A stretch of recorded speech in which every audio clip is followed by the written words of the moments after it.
আধিকারিক বৃন্দ, গবেষক, শিক্ষার্থী এবং উপস্থিত সকল শ্রদ্ধেয় অতিথিকে জানাই আমার আন্তরিক প্রণাম ও উষ্ণ অভ্যর্থনা। আজ রানী রাসমণি ব্রিট ইউনিভার্সিটির এই শিমুল ক্যাম্পাসে আমরা এক বিশেষ তাৎপর্যপূর্ণ অনুষ্ঠানে সমাবেত হয়েছি। আজকের অনুষ্ঠান একই সঙ্গে স্মরণ, মনন এবং আত্ম অন্বেষণের। একদিকে আমরা স্মরণ করছি বিশ্বকবি কবিগুরু রবীন্দ্রনাথ ঠাকুরের প্রয়াণ বার্ষিকী, অন্যদিকে আমরা উদযাপন করছি international day of the world's indigenous peoples 2026। দুটি বিষয় আপাত দৃষ্টিতে পৃথক হলেও গভীরে গেলে আমরা দেখতে পাই দুটির মধ্যে রয়েছে মানুষ, প্রকৃতি, সংস্কৃতি, আত্মপরিচয় এবং সহাবস্থানের প্রশ্ন। রবীন্দ্রনাথের কণ্ঠেই আমরা শুনতে পাই চিত্ত যেথা ভয় শূন্য, উচ্চ যেথা শির, জ্ঞান যেথা মুক্ত। এই মুক্ত জ্ঞান, মুক্ত চেতনা এবং মানবিক মর্যাদার আদর্শকে সামনে রেখেই আজকের অনুষ্ঠানের সূচনা করছি। আজ 22শে শ্রাবণ নয়, কিন্তু 22শে শ্রাবণের সেই চির স্মরণীয় দিন থেকেই বাঙালির সাংস্কৃতিক স্মৃতিতে একটি গভীর শূন্যতা তৈরি হয়েছিল। রবীন্দ্রনাথ আমাদের ছেড়ে গিয়েছেন, কিন্তু তার সাহিত্য, দর্শন ও মানবতাবাদ আজও আমাদের চিন্তার ভিতরকে আলোকিত করে। তিনি কেবল বাংলা ভাষার কবি নন, তিনি ছিলেন মানুষের কবি। তিনি লিখেছিলেন মানুষের প্রতি বিশ্বাস হারানো পাপ। আজকের এই পৃথিবীতে যেখানে নানা বিভাজন, সংঘাত এবং বৈষম্যের মধ্যেও মানুষ নিজের পরিচয় ও মর্যাদা রক্ষার জন্য সংগ্রাম করে চলেছে, রবীন্দ্রনাথের এই বাণী আমাদের নতুন করে ভাবতে শেখায়। তার কাছে মানুষের পরিচয় কোনো একক পরিচয় সীমাবদ্ধ ছিল না। জাতি, ভাষা, সংস্কৃতি, ধর্ম কিংবা ভৌগোলিক সীমারেখার ঊর্ধ্বে ছিল তার মানবতার ধারণা। আজকের অনুষ্ঠানের দ্বিতীয় গুরুত্বপূর্ণ বিষয় বিশ্বের আদিবাসী জনগোষ্ঠীর আন্তর্জাতিক দিবস। বিশ্বের ইন্ডিজিনিয়াস পিপলস তাদের ভাষা, নিজস্ব সংস্কৃতি, ঐতিহ্য, জ্ঞান ব্যবস্থা ও জীবনধারার মধ্য দিয়ে মানব সভ্যতার বহুত্বকে সমৃদ্ধ করে চলেছে। তাদের ইতিহাস শুধু প্রান্তিকতার ইতিহাস নয়, এটা আমাদের বারবার মনে রাখতে হবে। তাদের মধ্যে রয়েছে প্রকৃতির সঙ্গে সহাবস্থান, লোকজ জ্ঞান, পরিবেশ সচেতনতা এবং সাংস্কৃতিক উত্তরাধিকারের এক অমূল্য ভান্ডার।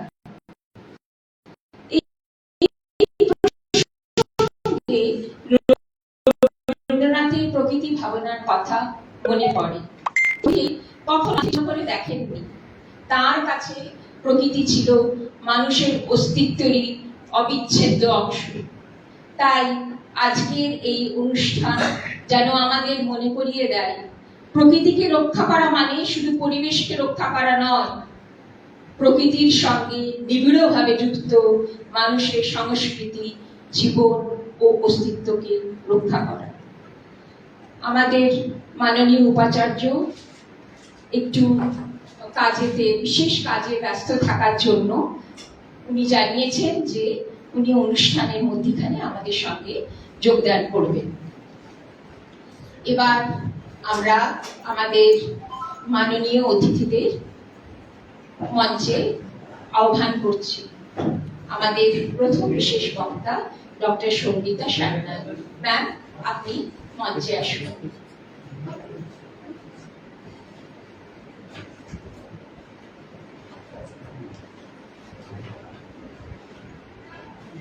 আমাদের দ্বিতীয় বিশেষ বক্তা ডক্টর শ্রীপতি টুডু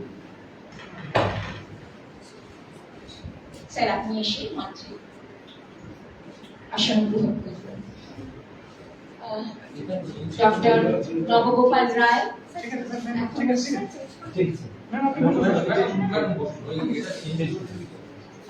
এখনো স্যার এসে পৌঁছননি, উনি আসছেন।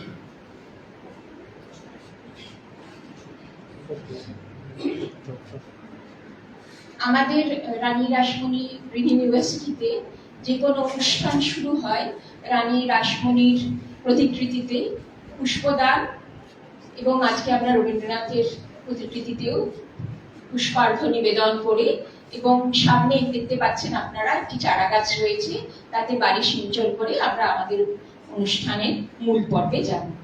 আমি বিনীত আহ্বান করছি আমাদের মাননীয় অতিথিবৃন্দকে সামনে এগিয়ে এসে আগে পুষ্পার্ঘ নিবেদন করতে এবং তারপরে বাড়ি সিঞ্চন করে অনুষ্ঠানটিকে আরম্ভ করতে। PG secretary doctor Partha Sengupta, associate professor, Panchmura college, ওনাকেও আহ্বান করছি, আপনি আসুন স্যার।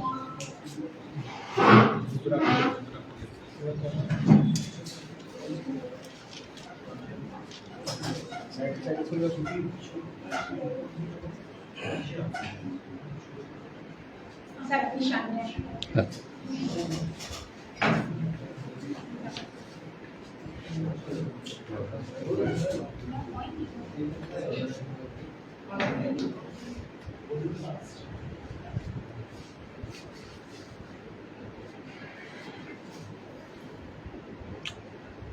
আমাদের রানী রাসমণি গ্রিন ইউনিভার্সিটি যেহেতু রানী রাসমণির নামেই রয়েছে, ওই জন্য তাকে পুষ্পার্ঘ না দিয়ে আমরা কোনো অনুষ্ঠান আরম্ভ করি না। এবং যেহেতু গ্রিন ইউনিভার্সিটি সেহেতু আমরা রবীন্দ্রনাথের যে ধারা, সেই ধারাকে বহন করে চলি, গাছে বাড়ি সিঞ্চন করি, তবে কোনো অনুষ্ঠান শুরু করি।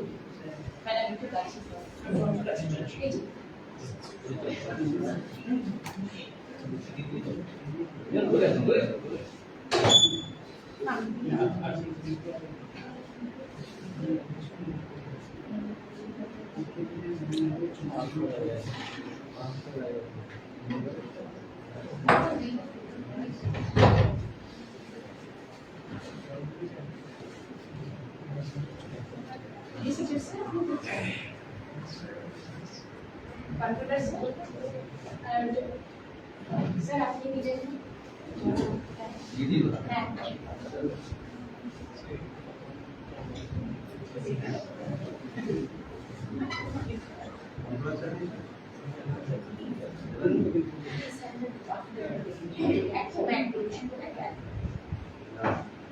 পার্থ স্যারকে অনুরোধ করছি মঞ্চে আসুন।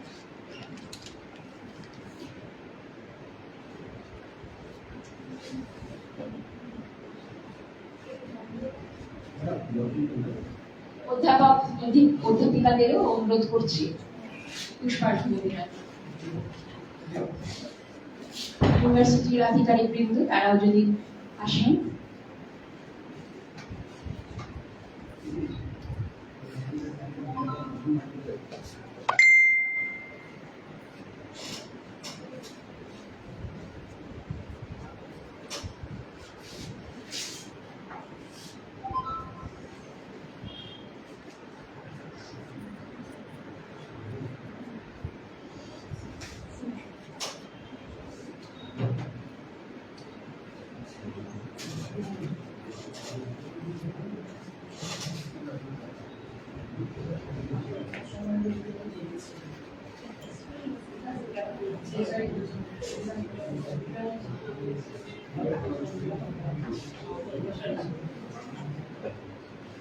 এবার আমাদের অতিথি বরণের পালা। সবাইকে ধন্যবাদ জানাই এবং আমাদের ছাত্রীটিকেও ধন্যবাদ জানাই। এবার আমাদের অতিথি বরণের পালা। ডেকে নিচ্ছি আমাদের পিজি সেক্রেটারি স্যারকে, আমাদের কন্ট্রোলার স্যারকে। স্যার আসুন।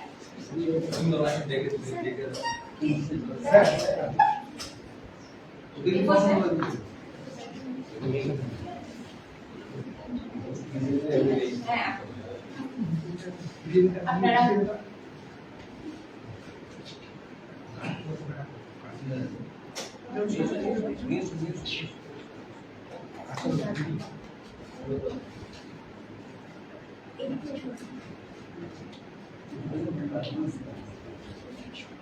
আপনারা যে এত দূর থেকে এসেছেন, আমাদের জন্য সময় ব্যয় করেছেন, মূল্যবান সময় ব্যয় করেছেন, এই জন্য আমরা খুব আপনাদেরকে সম্মানিত করে আমরা নিজেরা সম্মানিত বোধ করছি।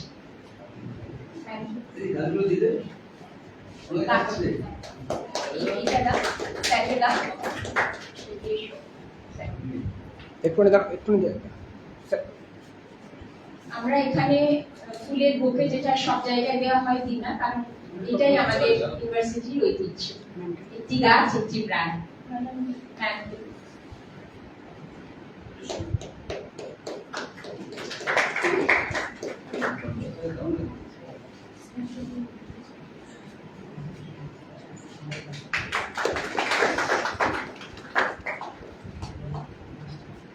সাইড দাও, সাইড দাও।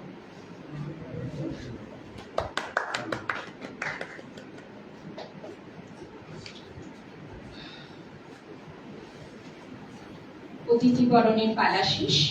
এবার আমরা চলে যাই অনুষ্ঠানের একেবারে মূলে। প্রথম বক্তা হিসেবে আমাদের মধ্যে উপস্থিত রয়েছেন doctor Sangeeta Sanyal. She is the professor, Department of Bengali, the University of Burdwan. Bangla ভাষা ও সাহিত্যের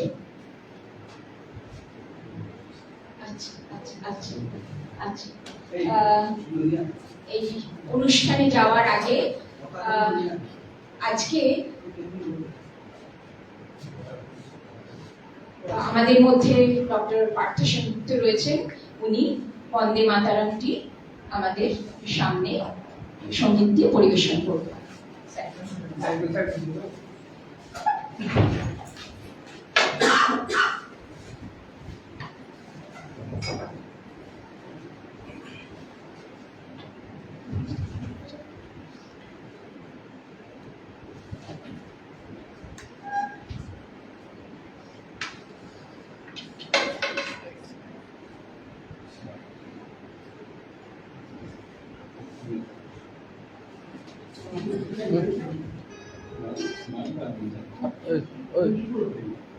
মিউট করে চালাও, মিউট করে।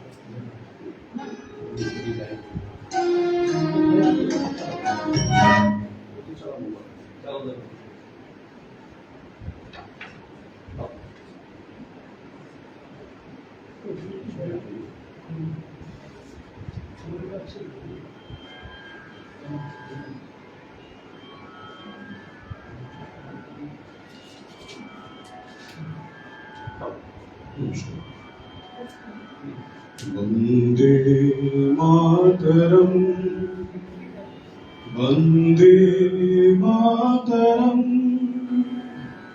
सुजला सुफला लयज शीतलम्, शस्य श्यामला मातरम्, वन्दे मातरम्। शुभ्रजोत्स्ना पुलकितयामिनीम्, फुल्लकुसुमित द्रुमदलशोभिनीम्, सुहासिनीम् सुमधुरभाषिणीम्, सुखदां वरदां मातरम्, वन्दे मातरम्।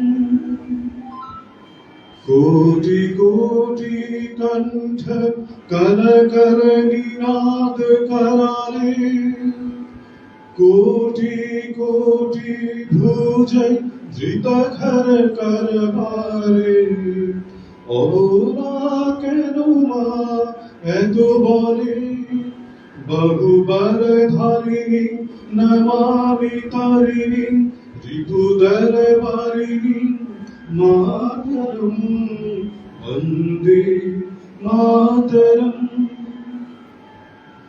तुमि विद्या तुमि धर्म, तुमि हृदि तुमि मर्म, त्वं हि प्राणः शरीरे আলোতে তুমি মা শক্তি, হৃদয়ে তুমি মা ভক্তি। তোমার প্রতিমা গড়ি মন্দিরে মন্দিরে, বন্দে মাতরম।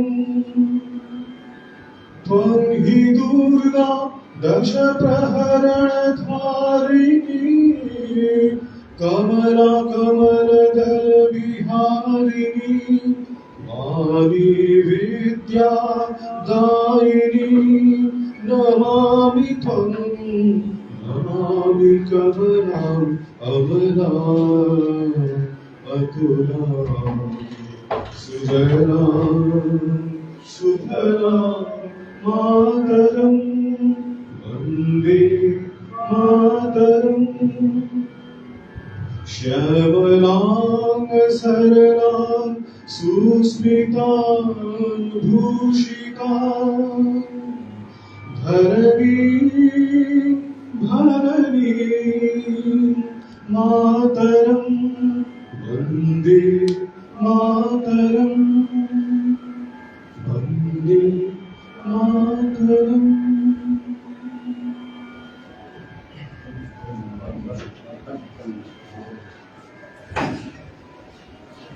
প্রার্থী স্যারকে ধন্যবাদ জানাচ্ছি। এবার আমাদের এনভায়রনমেন্টালের প্রফেসর, এনভায়রনমেন্টাল সায়েন্সের প্রফেসর ডক্টর দেবদূত ঘোষ আমাদের সামনে হর ঘর তিরঙ্গা সম্পর্কে কিছু বক্তব্য রাখছেন। তো আপনারা নিশ্চয়ই সবাই জানেন যে এখানে আমাদের কেন্দ্রীয় সরকার এবং রাজ্য সরকার সহ সবাই একটা সিদ্ধান্ত নিয়েছেন যে 9ই অগস্ট থেকে 17ই অগস্ট পর্যন্ত প্রত্যেকটা বাড়িতে, প্রত্যেকটা স্কুলে, প্রত্যেকটা কলেজে, প্রত্যেকটা বিশ্ববিদ্যালয়ে জাতীয় পতাকা সম্মাননায় একটা করে আমাদের প্রত্যেককে হাতে করে কিংবা বাড়িতে ফ্ল্যাগ জাতীয় পতাকা তুলতে হবে। সেই প্রকল্পটার নাম দিয়েছে হচ্ছে হর ঘর তিরঙ্গা। এবং এটা করা হয়েছে, তার পিছনে একজন বাঙালি আছেন, সেটা হচ্ছে এটা কেন্দ্রীয় সরকার করেছে। যে বন্দে মাতরম যে গানটি বঙ্কিমচন্দ্র লিখেছিলেন, সেই বঙ্কিমচন্দ্র সেই গান লেখার 150 বছর পূর্তির উপরে, এটা 20 বছর চলছে। সেই জন্য এই হর ঘর তিরঙ্গা প্রকল্পটি এবার বিশেষভাবে নেওয়া হয়েছে, যাতে আমাদের স্বাধীনতার কিন্তু কিভাবে আমরা স্বাধীন হলাম এবং সেই স্বাধীনতা যুদ্ধে কারা কারা প্রাণ দিয়েছিলেন, কিভাবে প্রাণ দিয়েছিলেন, কারা যুক্ত ছিলেন, তার সঙ্গে আমাদের এই জাতীয় পতাকা, সেই জাতীয় পতাকার যে প্রকৃত সম্মান যাতে আমরা জানাতে পারি, তার জন্য এই প্রকল্পটা নিয়েছে। আমরা আমরা এই স্টুডেন্টদের যারা আছেন, যাদের কাছে জাতীয় পতাকা আছে, সবাই মিলে একটু দাঁড়িয়ে উঠে জাস্ট একটু নাড়াবেন জাতীয় পতাকাটা। আমাদের জাতীয় পতাকার প্রতি একটা সম্মান।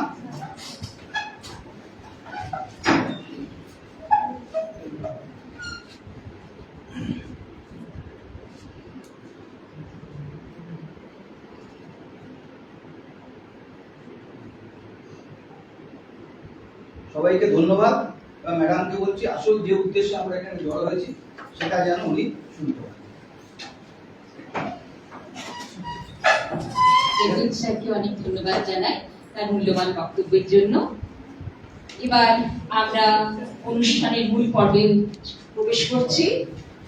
আমাদের প্রধান বক্তা হিসেবে আমাদের মধ্যে উপস্থিত রয়েছেন doctor Sangeeta Sanyal. She is a professor, Department of Bengali, the University of Burdwan. Bangla ভাষা ও সাহিত্যের একজন বিশিষ্ট শিক্ষাবিদ হিসেবে তার উপস্থিতি আজকের অনুষ্ঠানে নিঃসন্দেহে সমৃদ্ধ করেছে। রবীন্দ্রনাথের সাহিত্যকে বুঝতে গেলে আমাদের তার ভাষা, সংস্কৃতি, সমাজ ও মানুষের প্রতি তার গভীর দৃষ্টিভঙ্গিকে বুঝতে হয়। আমি ডক্টর সঙ্গীতা সান্যালের একটা শর্ট বায়ো একটুখানি আমি আপনাদের সবার সামনে তুলে ধরছি। It's a honor and a privilege to present her before this august audience. অনেক কিছুর মধ্যে যেটি সবচেয়ে উল্লেখযোগ্য সেটি হচ্ছে অনেক জায়গায় তিনি ভাষণ দিয়েছেন, অনেক কাজ করেছেন। শুধুমাত্র 8টি বই রয়েছে ওনার তারাশঙ্করের উপরে। লোক নির্মাণে তারাশঙ্কর বন্দ্যোপাধ্যায়, চিত্র নির্মাণ শিল্প তারাশঙ্কর বন্দ্যোপাধ্যায়, তারাশঙ্করের দৃষ্টিতে রঞ্জিত মানসিকতা, এরকম 8টি ওনার বই রয়েছে শুধুমাত্র তারাশঙ্করের উপরে। আমরা সবাই মিলে অধীর আগ্রহে বসে আছি তার বক্তব্য শোনার জন্য। আমি সশ্রদ্ধ আহ্বান জানাচ্ছি ম্যামকে। হ্যাঁ, আপনারা যেটা শুনুন।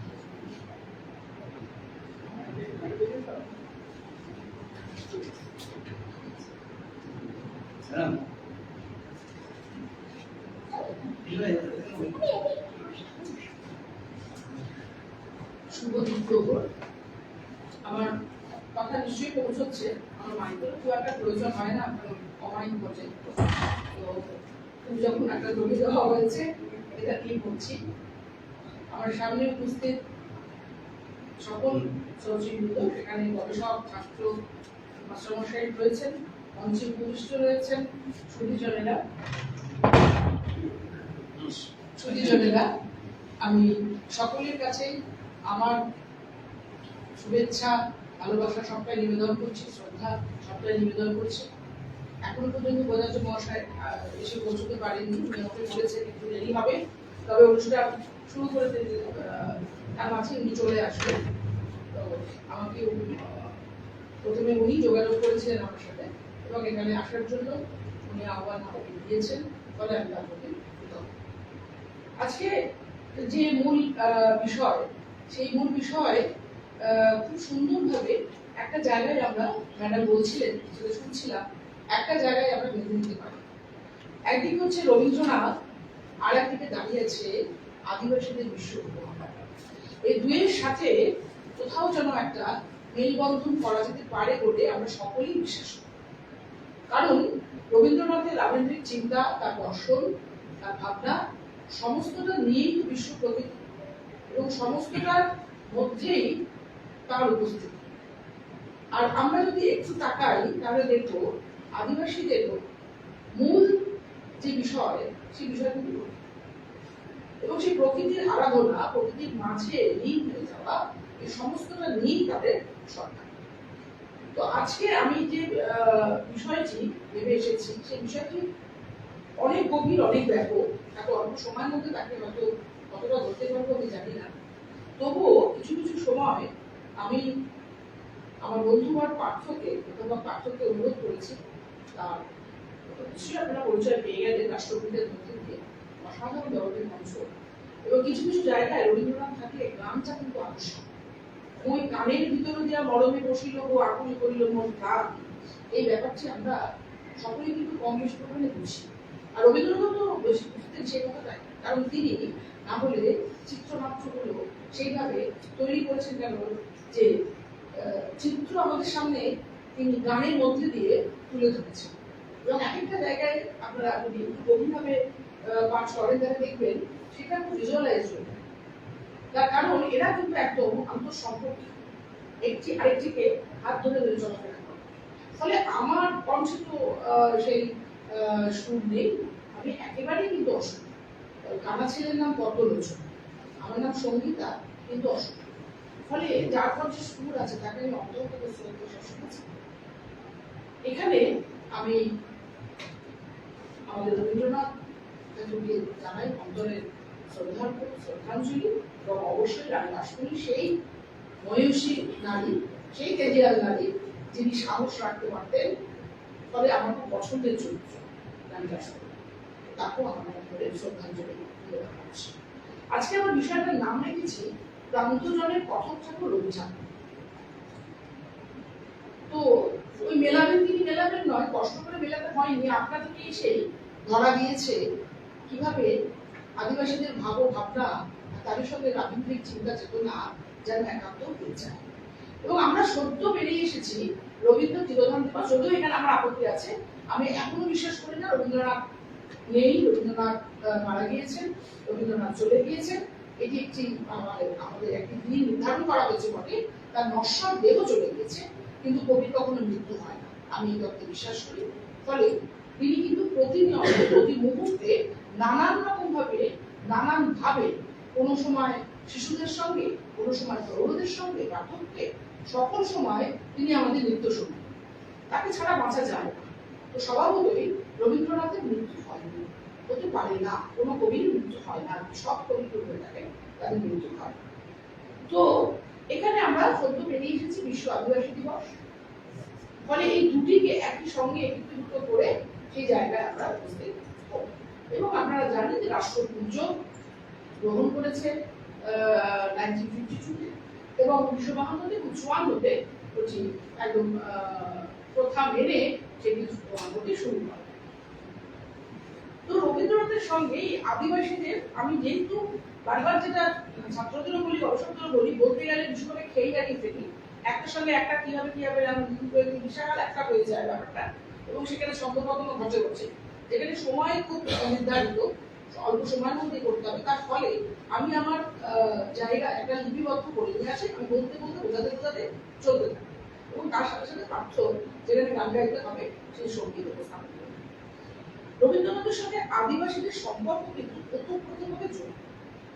আজও আমরা শান্তিনিকেতনের চারপাশে গেলে অনেক আদিবাসীদের গ্রাম আমরা দেখতে পাই, এবং কবির সাথে এদের নিত্য সম্বন্ধ ছিল, এরা নিত্য যুক্ত ছিল, তাদের কৃষ্টি, তাদের সংস্কৃতি, তাদের ঐতিহ্যের সঙ্গে তিনি ওতপ্রোতভাবে জড়িত ছিল। এবং ওই যে বললাম যে আমি তারা সম্পর্কে যেহেতু আমার আরাধ্য করি, তাহলে তাকে নিয়ে খানিকটা চর্চা করবা, আমার গবেষণা, আমার চর্চা তাকে নিয়ে, এবং এই মানুষগুলো রবীন্দ্রনাথ একইভাবে কিন্তু বেঁধে নিতে পেরেছিলেন, এবং যখন তিনি একেবারে আশ্রয়হীন হয়ে পড়েছেন তখন কিন্তু তাকে আশ্রয় দিয়েছিলেন রবীন্দ্রনাথ। সেরকম একটা প্রতিষ্ঠান তিনি ছিলেন যার কাছে গিয়ে ওই দিশেহারা মানুষেরা আশ্রয় পেত, যার কাছে গিয়ে দিশেহারা মানুষেরা সান্ত্বনা পেত। এবং তিনি বলেছিলেন যে বাংলায় জন্মেছো, নাম করছো, যশ করছো, প্রতিপত্তি করছো, তুমি একটু হোঁচট খাবে না, তুমি নামিয়ে দেওয়া হবে না, হবে, আমার জীবনে প্রচুর হয়েছে, তুমি অন্য কিছু মনে করো না, তুমি যেমন টেনে নিচ্ছ সেটা লিখে যাও।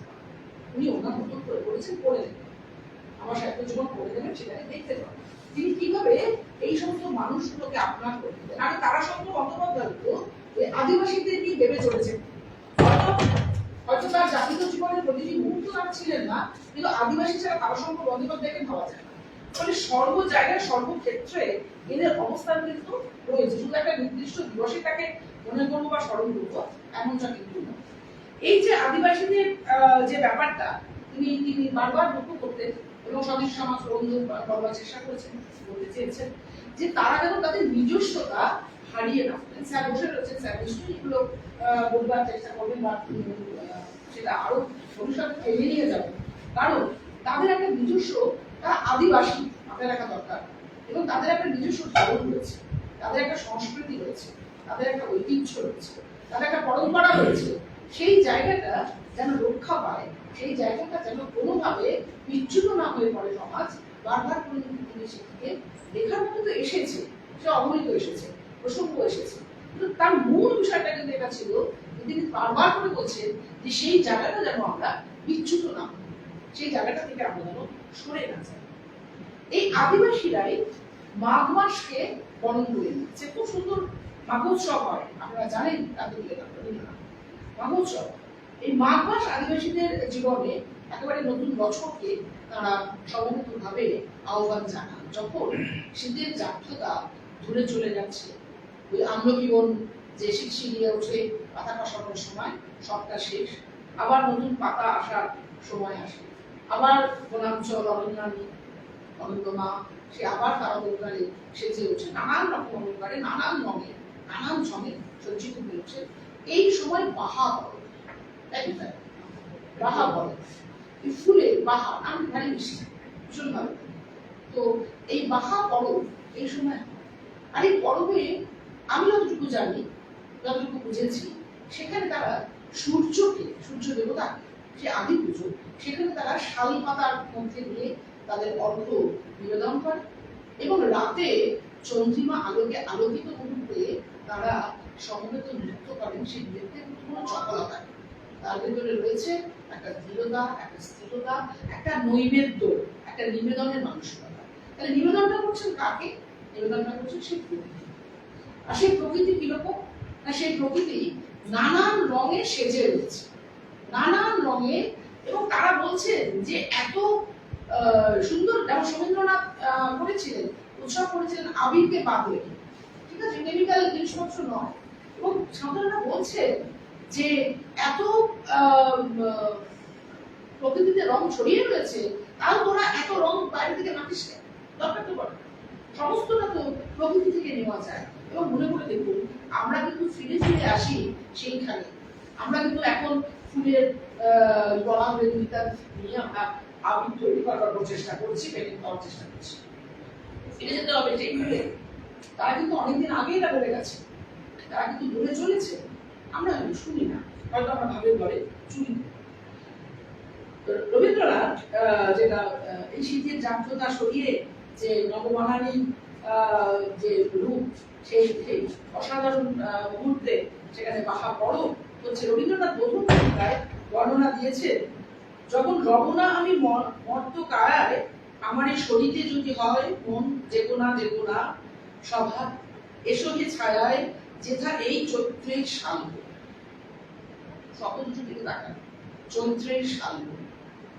তিনি কিন্তু তার বলার মধ্যে দিয়ে তাদের যে আরাধ্য যে বাটাতে, এবং অতি সম্প্রতি 30শে জুন মূল উৎসব আমাদের চলে গেল, এবং সেটা আমরা খুব বর্ধমান বিশ্ববিদ্যালয়ে পালন করেছি অল্প বছর। আমি অন্তত উদ্যোগ নিয়ে করে চলেছি সাঁওতাল ডিপার্টমেন্টের সঙ্গে নিয়ে, এবং আমার গবেষকদের সমস্ত নিয়ে একটা বইও প্রকাশ করেছি, প্রান্তজনের কথা। ঠিক আছে, তো আমার একটা গ্রুপ আছে 60 বছর, তাকে অনুষ্ঠিত নিয়ে করা হচ্ছে।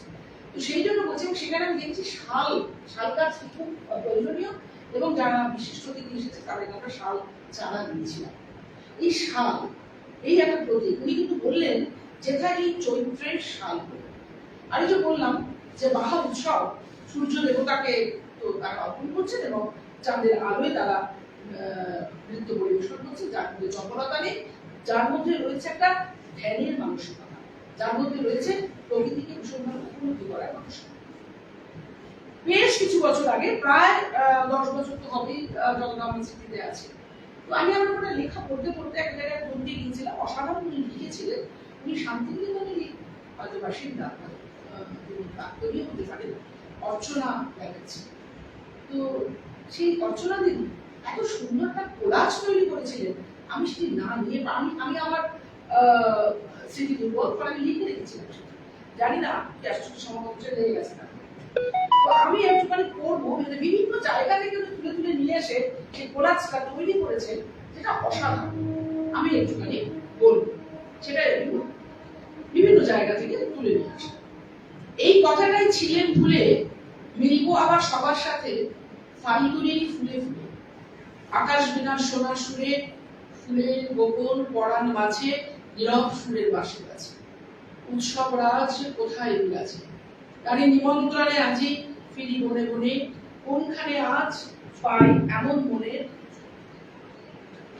এটা কিন্তু উনি বিভিন্ন জায়গা থেকে তুলে নিয়ে এসেছে, এবং তুলে নিয়ে এসে লিখছে, মতো ঠাই যেটাই ফাগুন করে দেব দিয়ে সকল মন, সারা গগন তলে তুমুল রকম হয়। ওরে ভাই ফাগুন লেগেছে বনে বনে, তালে তালে ফুলে ফলে, ডালে ডালে ফুলে ফলে, পাতায় পাতায়, রঙে রঙে রঙিল আকাশ, নবপল্লব দল মর্মরে মোর মনে মনে, রং সাগরে তুফান হচ্ছে মেতে, মেঘ রঙে রঙে বোনা, রবির রঙে সোনা, আলোর রং যে বাঁচলো পাখি তবে। হৃদয় হোক না রাঙা তোমার রঙেরই গৌরবে, বকুল পারুল আম্রবকুল শিমুল পলাশ কামিনী সব ভিড় করে এসেছে রঙিন রবীন্দ্র চিন্তনে মননে দর্শন। সূর্য দেবতার উদ্দেশ্যে শাল ফুলের অর্ঘ্য, আর রাতে পূর্ণিমার চাঁদ ও অরণ্য মাছ রাতে রাখে নিবেদিত হৃদয় পবিত্র নাচ। আকাশ ভরা সূর্য ধরা, বিশ্ব ভরা প্রাণে নচর, তাথই তাথই নাচনে বারবার মনে হয় ফুল বলে ধন্যবাদ। মিশে যায় প্রকৃতির মিলন উৎসব। সাঁওতালরা বলে যে গাছে গাছে পাতায় ফুলে এত রং, যেটি না দেখে নিজেরাই রং মাখতে বসে যায়। সেই অরণ্যের পূজারী রবীন্দ্রনাথ, যার মন নানান রঙে শোভিত। নানান রঙে মনে ভিড় করে আসে দোয়েল কোয়েল প্রজাপতি মৌমাছি মাধবী মালতী অশোক মঞ্জুরি করবী রম্য কাঞ্চন রজনীগন্ধা মল্লিকা চামেলি। বেনুবনে মর্মরের শব্দ, সর্ষে খেতে শাল পিয়াল তাল কমাল, দেশ আর কত বলবো, বিশ্ব প্রকৃতির আদি রূপে মগ্ন কবি, নানান নামে রঙিন কবির দৃষ্টি, তার কি কখনো মৃত্যু হয়? সেটা তার আমি সত্যিই বলছিলাম। তাই মৃত্যু দিবস নবীন জন্মের সূচনা করে। আমি এখানে যে সঙ্গীতটির কথা বলবো, রবীন্দ্রসঙ্গীত, আপনাদের সকলেই জানা মমচিত্তে নিত্যদিন, সেটা একবার ভেবে দেখুন। সেখানে বারবার করে বলা হয়েছে, তারই সঙ্গে কি মৃদঙ্গে সদা বাজে, তাতা থই থই তাতা থই, হাসি কান্না হীরা পান্না দোলে ভালো, তাকে ছন্দে ভালো মন্দ তালে তালে, নাচে জন্ম নাচে মৃত্যু পাছে পাছে, কি আনন্দ কি আনন্দ কি আনন্দ, সেই আনন্দ। ঠিক আছে, যেটা স্বামী বিবেকানন্দকে যখন বলা হতো যে পাহাড়ে এত ঘুরে বেড়ান না, তিনি দেখাই বলছেন পাহাড় থেকে আমার আনন্দ লাগে, সেটুকু। আর মনে করে দেখুন যারা স্বাধীনতা তাদের প্রত্যেকটি নামে পেছনে আনন্দ, এই আনন্দ রূপম অমৃতম আমাদের পরিষদ, তাই তো? সেই প্রাণ করছেন রবীন্দ্রনাথ। আমি পাঠ্যকে বলবো মমচিত্তে সঙ্গীত পরিবেশন করো, গানের বিরুদ্ধে মনোযোগ শুরু।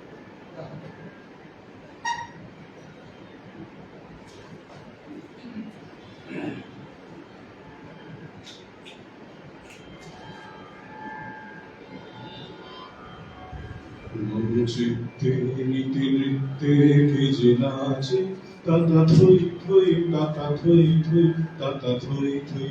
মমচিত্তে নীতি নৃত্যে কে যে নাচে, তাতা থই থই তাতা থই থই তাতা থই থই। তারই সঙ্গে কি মৃদঙ্গে সদা বাজে, তাতা থই থই তাতা থই থই তাতা থই থই। মমচিত্তে নীতি নৃত্যে কে যে নাচে, তাতা থই থই তাতা থই থই তাতা থই থই।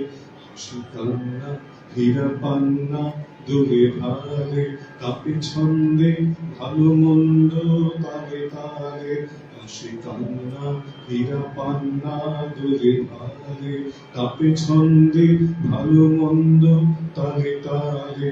নাচে জন্ম নাচে মৃত্যু পাছে পাছে, তাতা থই থই তাতা থই থই তাতা থই থই। নাচে জন্ম নাচে মৃত্যু পাছে পাছে, তাতা থই থই তাতা থই থই তাতা থই থই। মমচিত্তে নীতি নৃত্যে কে যে নাচে, তাতা থই থই তাতা থই থই তাতা থই থই। কি আনন্দ কি আনন্দ কি আনন্দ, দিবারাত্রি নাচে মুক্তি নাচে বন্ধু, সে তরঙ্গে ছুটি রঙ্গে পাছে পাছে, তাতা থই থই তাতা থই থই তাতা থই থই। মমচিত্তে নীতি নৃত্যে কে যে নাচে, তাতা থই থই তাতা থই থই তাতা থই থই।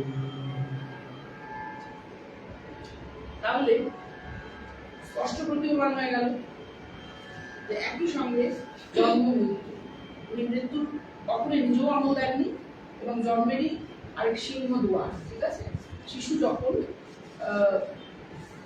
তার মায়ের স্তন পান করে, দুগ্ধ সে পান করে, তখন উনি বলছেন যে একটি স্তন থেকে আরেকটি স্তনে নিয়ে গেলে যে ব্যবধানটা হয় এবং শিশু খানিকটা ভুলে গিয়ে কেঁদে ওঠেন, কিন্তু সে কেঁদে ওঠার পরে শিশুটিকে আবার আরেকটি স্তনে তাকে যখন নিবিষ্ট করা হয় তখন সে কান্না করতে চায়। আমাদের জন্ম মৃত্যু সংকট আসে, আবার নতুন করে তার সূচনা, নতুন করে তার সৃষ্টি।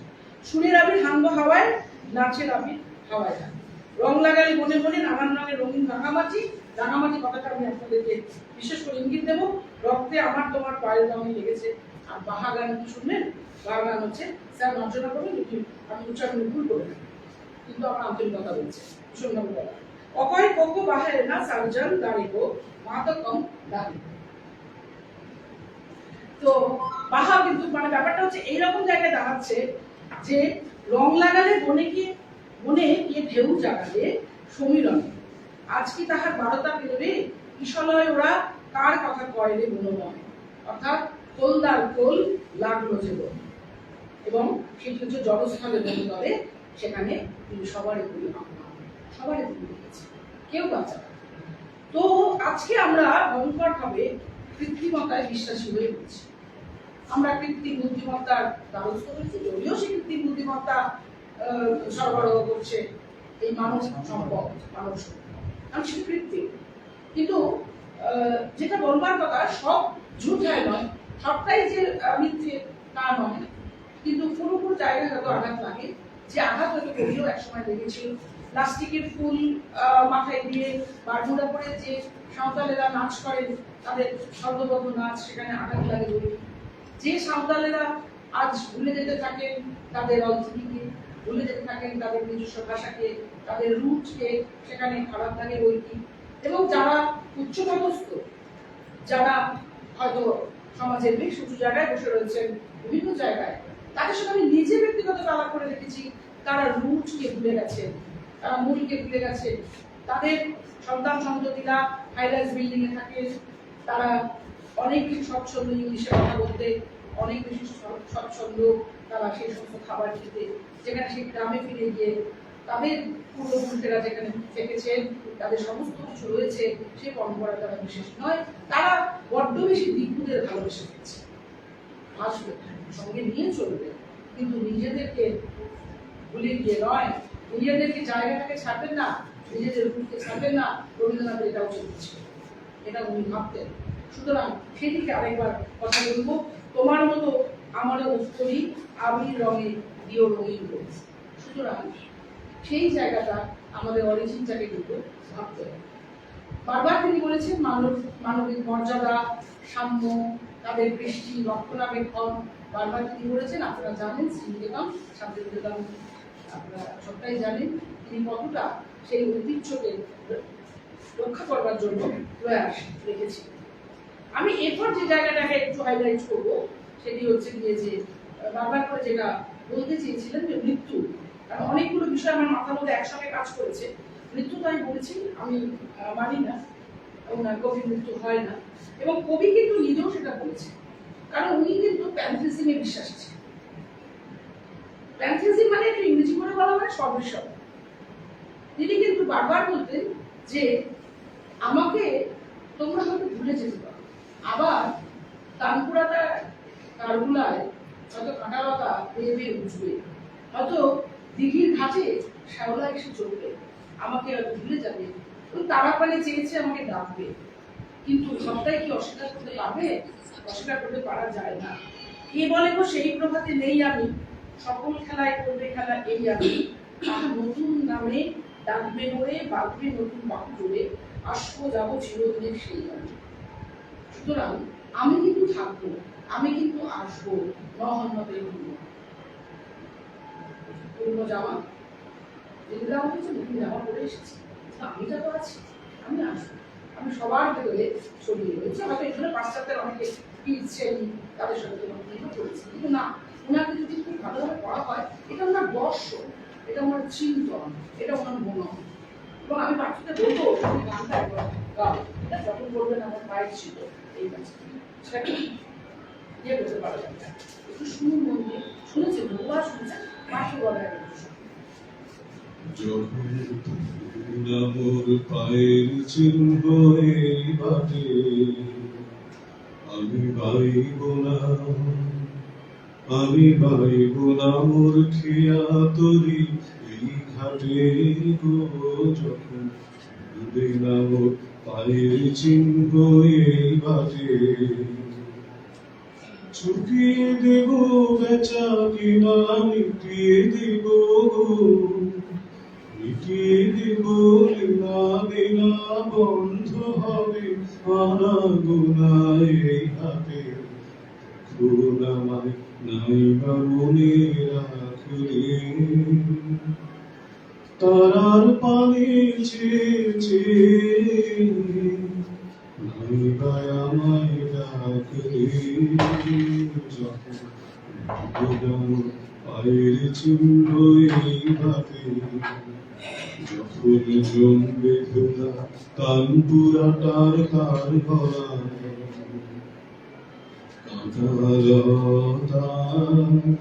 কাঁটালতা উঠবে ঘরের দ্বার গুলায়, আহা জমবে ধুলা তানপুরাটার কার গুলায়।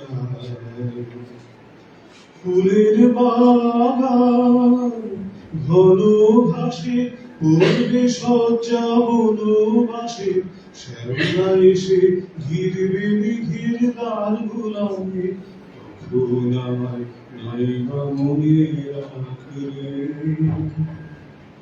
তারার পানে চেয়ে দুর্গায় আমায় ডাকলে যখন আলোর পায়ের চিহ্ন এই ঘাটে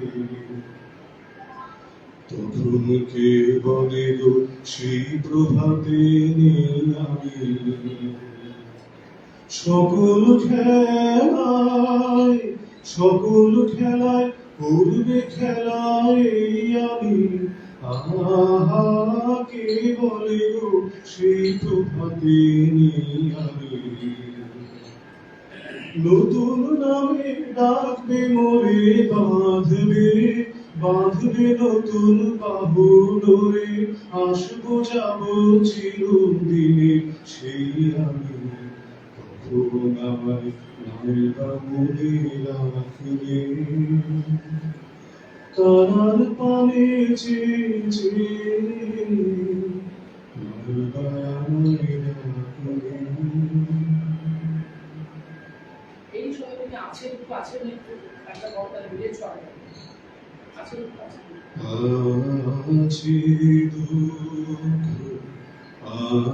আছে মৃত্যু বিরহ দহন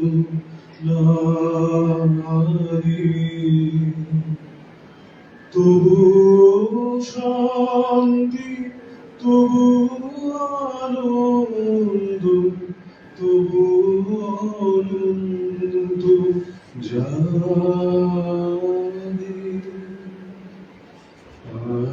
আছে দুঃখ আছে মৃত্যু বিরহ দহন নারী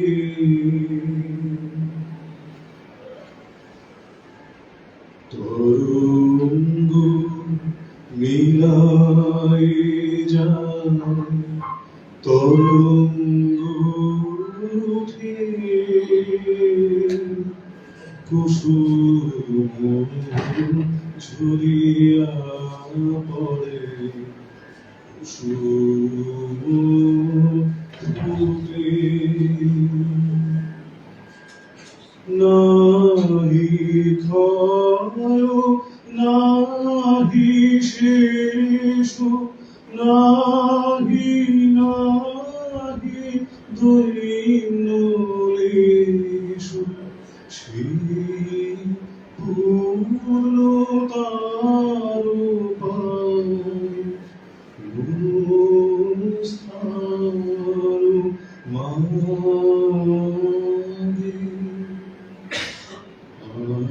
আছে দুঃখ আছে মৃত্যু বিরহ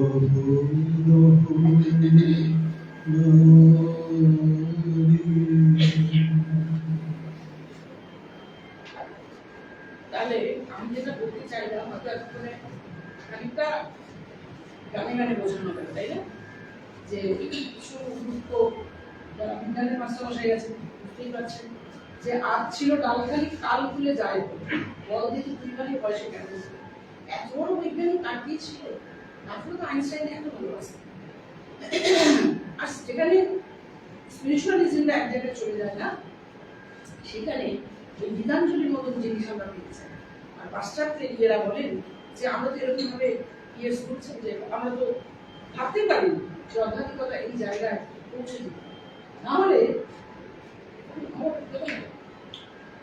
হলে যে স্বর্ণরথে যখন ফিরছিলেন তখন তো সেই যে ভিক্ষু সে তো দেখে অবাক হয়ে গেল কি কোন মহারাজ রে বাবা এমন তার চকচকে এমন তার উপস্থিতি আমি মনে ভাবতেছিলেন কোন মহারাজ তারপর তিনি কি করলেন তিনি তো নেমে আসলেন তার স্বর্ণরথ থেকে হাত বাড়িয়ে দিলেন আর আমার মন এত সংকীর্ণ কারণ আমরা তো এরপর আমি যাচ্ছি আরেকটা জায়গায় তখন বুঝতে পারবেন যে এত সংকীর্ণ আমি তো অনেক কষ্ট ঝুড়ি থেকে একটা কণা দিলাম কিন্তু চেয়েছিলেন সবটা আমি তো দিলাম ওটুকু কিন্তু যখন ফিরে আসি ঘরে তখন আমি তো বিস্মিত হই। তখন আমি ভাবি কেন আমি দিলাম না সমস্তটা উজাড় করে দেওয়া? আমার এত বড় ভুল হয়ে গেল। সুতরাং বারে বারে তিনি আসেন, বারে বারে তিনি আমাদের নানা দিয়ে যান, কিন্তু আমরা কি করি? আমরা আমরা ভাবি যে রাত্রিবেলায় ঝড় উঠেছে, ঝড়ের শব্দের বলছে যে ঝড়েতে কড়া নাড়ার শব্দ হচ্ছে, কিন্তু তিনি এসেছিলেন, তিনি জানান দিয়েছিলেন, কিন্তু তুমি তোমার ভাবের উপরে চুরি করছো, তুমি তখন তুমি রাখছো। ফলে এই যে নাহি ক্ষয় নাই শেষ নাহি নাহি দৈনন্দিন, সেই পূর্ণতার পায়ে মনস্থান না, সেই পূর্ণতা, সেই ব্রহ্ম, সেই উপনিষদ, সেইখানে মিলে যাওয়ার এক চরম আবেগ। খুব সুন্দর করে তিনি বলছিলেন, আমার এই জায়গাটা ভীষণ ভালো লাগে, কারণ তিনি তো ভীষণভাবে নৌভ্রমণ করতেন, নৌকায় নৌকায় ঘুরে বেড়াতেন, সেরকমই ঘুরে বেড়াচ্ছে। আমি এখনো একখানি নৌকায় একাকি বাস করে গেছিলাম, অনেকদিন থাকতেনও বলছে নৌকায়। একদিন সায়ান্নে একটি মোমের বাতি জ্বালাইয়া পড়িতে পড়িতে অনেক রাত হইয়া গেল। শ্রান্ত হইয়া বাতি নিবাইয়া দিলাম। অমনি এক মুহূর্তে পূর্ণিমার চন্দ্রালো চারিদিকে মুক্ত বাতায়ন দিয়া আমার কক্ষ পরিপূর্ণ হইল। আমার সহস্ত জালিত একটি মাত্র ক্ষুদ্র বাতি এই আকাশ পরিব্যাপী অজস্র আলোককে আমার নিকট হইতে অগোচর করিয়া রাখিয়াছিল। এই ওই রাখিয়াছিল, পরে আমি একটি কণাই দিয়েছিলেন আমাকে দিলেন। এই অপরিমেয় জ্যোতিষ সম্পদ লাভ করিবার জন্য আমাকে আর কিছুই করিতে হয় নাই, কেবল সেই বাতিটি 1 ফুটকারে নিবাইয়া দিতে হইয়াছিল। তাহার পরে কি পাইলাম? অনেকে পছন্দ নাও হতে পারে, কিন্তু ওইটা পেয়েছি। বাতির মতো কোনো নারীবার জিনিস পাই নাই, সিন্ধুকে ভরিবার জিনিস পাই নাই, পাইয়াছিলাম আলো, আনন্দ, সৌন্দর্য, শান্তি। যাহাকে সরাইয়াছিলাম তাহার চেয়ে অনেক বেশি পাইয়াছিলাম, অথচ উভয়কে পাইবার পদ্ধতি সম্পূর্ণ সকল। আমি ওই বাতিটাকে নিভিয়ে দিলাম, আর এই যে চাঁদের হাসি বাদ ভেঙেছে উঠে পড়ে আলো, সেটা ভরিয়ে দিল সম্পূর্ণ আমাকে। আর আমি এতটাই কৃপণ যে একটু পরে চা বিস্কুট দাও বাবু, একটু বলতে দাও, আমি শেষ করে দেবো, টেনে নিচ্ছি, একটু পরে। এত খাওয়া খাওয়া করলে একটু পরে, তোমরা শোনো শোনো, ওখানে গেলাম শোনো। তো এই জায়গাটাই আমি যেটা আমি বলতে চেয়েছিলাম, আমরা পাঠ্যক্রম গ্রুপ থেকে কষ্ট করে নিয়ে এসেছি। ফলে এই জায়গাটাকে আত্মস্থ করানোর জন্য জানি না কতটা পারলাম, কিন্তু বারবার তিনি বলছেন যে সবটা দিয়ে দাও গায়ত্রী মন্ত্রে, ওটাই রয়েছে গায়ত্রী মন্ত্রে, যে ওম ভূম সব, অর্থাৎ ব্যাহৃতি। ব্যাহৃতি মানে কি? খুব সুন্দর, চারিদিক থেকে উনি বলছেন, চারিদিক থেকে আহরণ করে আনো, আহরণ করে আনো, নিজেকে নাও, আত্মস্থ করো, তারপর সেটা বিলিয়ে দাও। ওই আমি আমি আমি আমি সবটা আমি খাবো তা নয়, বিলিয়ে দাও, সেই নিজের কাছে জমিয়ে দেবো, বিলিয়ে দাও। আরেকটি গান আমি কষ্ট দেব পাঠকে, যে আপন হতে বাহির হয়ে বাইরে দাঁড়া, বুকের মাঝে বিশ্ব লোকের পাংশা। নিশ্চয়ই সুচিত্রা মুখটা মনে পড়ে যাচ্ছে আপনার এই গানের সাথে সাথে, কি অদ্ভুত তার সমস্ত কিছু হয়েছিল। তো আমি বলছি গানটা করো, তাহলে এটাকে এই যিনি বলছেন আমি আমি আমি আমি সর্বস্ব, এটা একটু সরে যাবে। আপন হতে বাহির হয়ে বাইরে দাঁড়া, আপন হতে বাহির হয়ে বাইরে দাঁড়া, বুকের মাঝে বিশ্ব লোকের পাবি সারা। আপন হতে বাহির হয়ে বাইরে দাঁড়া, এই যে বিপুল ঢেউ লেগেছে তোর মাঝেতে, উঠুক নেচে নেচে, সকল পরাণ দিক না নাড়া, বাইরে দাঁড়া বাইরে দাঁড়া, আপন হতে বাহির হয়ে বাইরে দাঁড়া। ঘোষণা ভ্রমর এই নীলিমায় আসন রয়ে, অরুণ আলোর স্বর্ণ রেণু মাখা হয়ে উষ্ণাভ এই নীলিমায় আসল রয়ে,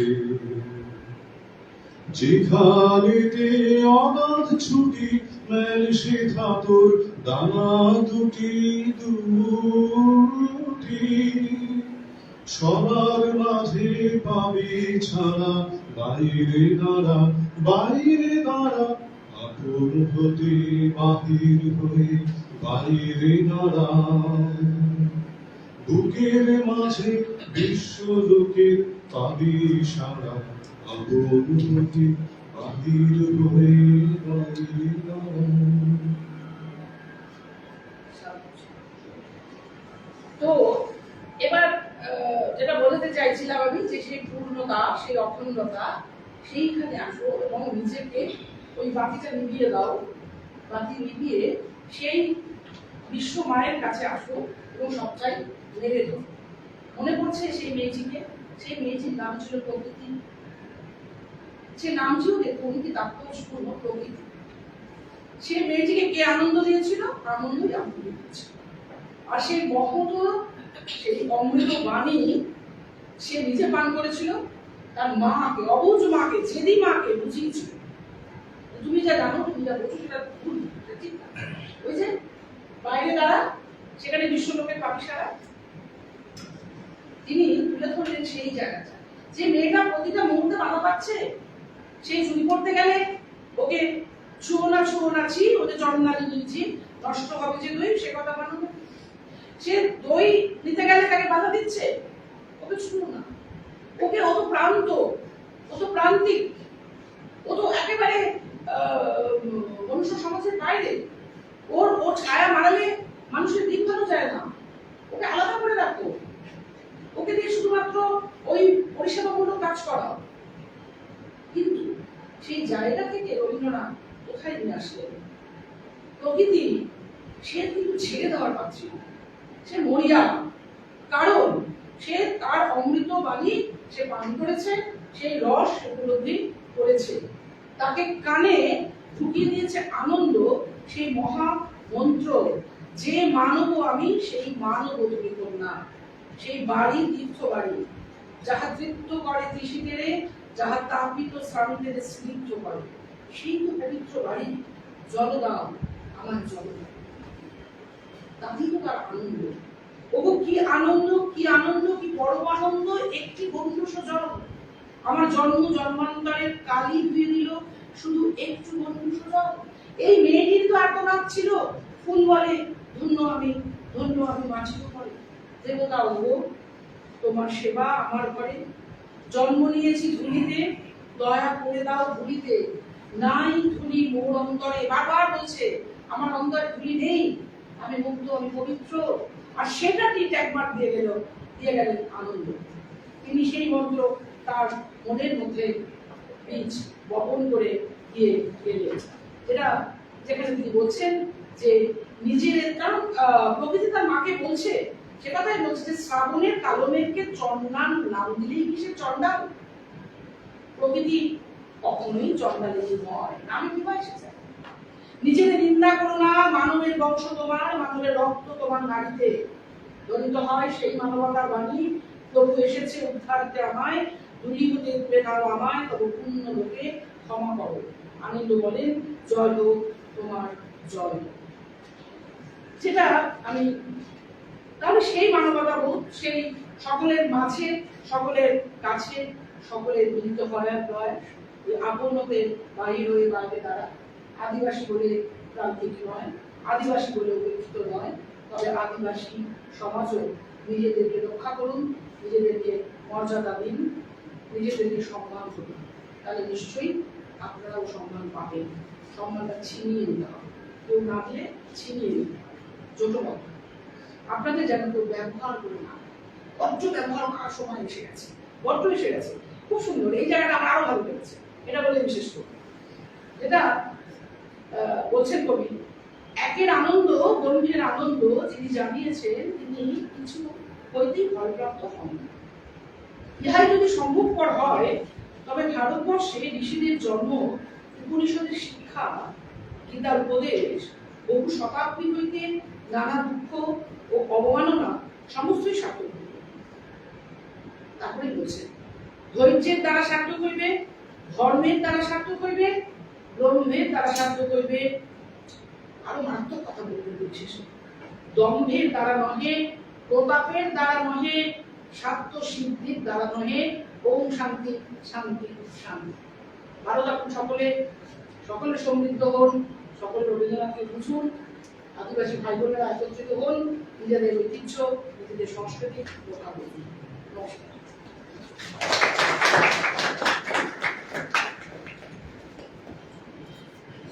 রানী রাসমণি গ্রিন ইউনিভার্সিটি পরিবারের পক্ষ থেকে ম্যাডাম, আমরা আপনার মূল্যবান বক্তব্য ও মননশীল বক্তব্যের জন্য ধন্যবাদ জানাচ্ছি, এবং তার সঙ্গে পার্থ স্যারকে ধন্যবাদ জানাচ্ছি তার অসাধারণ সঙ্গীত পরিবেশন করার জন্য। আমরা এখানে ঋদ্ধ হলাম এবং সমৃদ্ধ হলাম। যদি মাটিতে নিয়ে এসেছি, ব্যাপারটা আমাদের তো হবে না।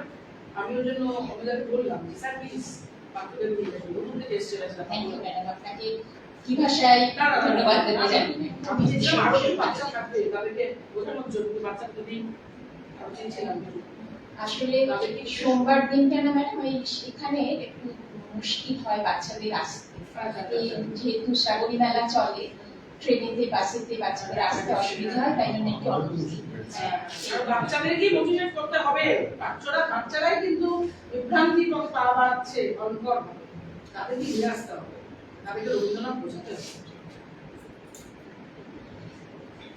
এবার আমরা শুনবো একজন শিক্ষাবিদের বক্তব্য, যার উপস্থিতি আজকের দ্বিতীয় বিষয়ের সঙ্গে বিশেষভাবে প্রাসঙ্গিক। আমাদের মধ্যে উপস্থিত রয়েছেন doctor Sripati Tudu, assistant professor, department of Santali, Sidho Kanho Bishwa university. এখন যেটা সবচেয়ে বড় ওনার achievement, one of the biggest achievements of doctor Sripati Tudu has been this recent complete translation of the Indian Constitution in the Santali language, a major feat which he has accomplished for the first time in India, as no one before him translated the Indian rule book in the Santali language. This major achievement of Dr. Tudu has been widely hailed by the mainstream media and by the academic circle at large. উনি ভারতীয় সংবিধানকে প্রথম একজন ব্যক্তি, একজন শিক্ষাবিদ যিনি সাঁওতালি ভাষাতে সম্পূর্ণরূপে অনুবাদ করেছেন। ওনাকে কি বলে আমরা ধন্যবাদ দেব আমরা নিজেরাই জানি, এবং উনি যে শুধু একজন একাডেমিক তা নন, উনি একজন অনুবাদক, এবং এখন আপাতত উনি ILSR এ রয়েছেন, where he is looking after other courses on Santali language and literature, and he has also been involved in the translation of Santali text, যেটা ভীষণ ভীষণ প্রয়োজন। মানে অনুবাদ সাহিত্যের যে কি প্রয়োজন আমরা যারা ছোটখাটো মানুষ একটু আধটু অনুবাদ করে থাকি তারা জানি। উনি যে এই কাজটি করেছেন সেটির জন্য যতদিন ভারতীয় সংস্কৃতি থাকবে, ভারতীয় সংস্কৃতি তাকে মনে রাখবে। স্যার,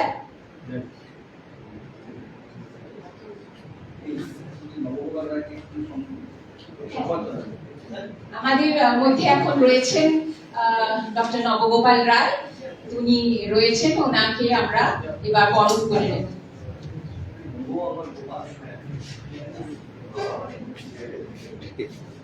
নবগোপাল স্যার সবসময় আমাদের সব কাজে উৎসাহ দিয়ে থাকেন, ওই জন্য আমি ওনাকে বারবারই বলি যে আমাদের ঘরে ছিল, ফলে ওনাকে অতিথির চেয়ে বেশি মনে হয় যে উনি আমাদেরই মতন একজন, যেজন্য উনি ওনার উপস্থিতি একটা আলাদা মাত্রা যোগ করে যে কোনো অনুষ্ঠানে। স্যার, আপনাকে স্বাগত জানাই। বরণ করে নিচ্ছেন আমাদের সেক্রেটারি শ্রী চিন্ময় বন্দ্যোপাধ্যায়।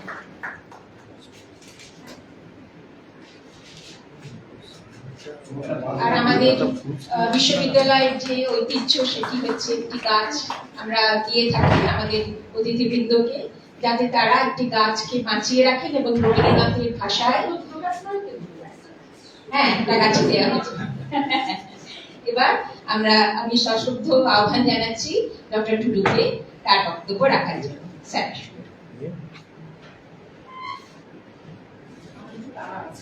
4টে মতো বর্ধমান আচ্ছা ওটা গাছটা নিউজ ওটা হলো নিউজ হ্যাঁ হ্যাঁ হ্যাঁ হ্যাঁ হ্যাঁ হ্যাঁ হ্যাঁ আমি দেখছি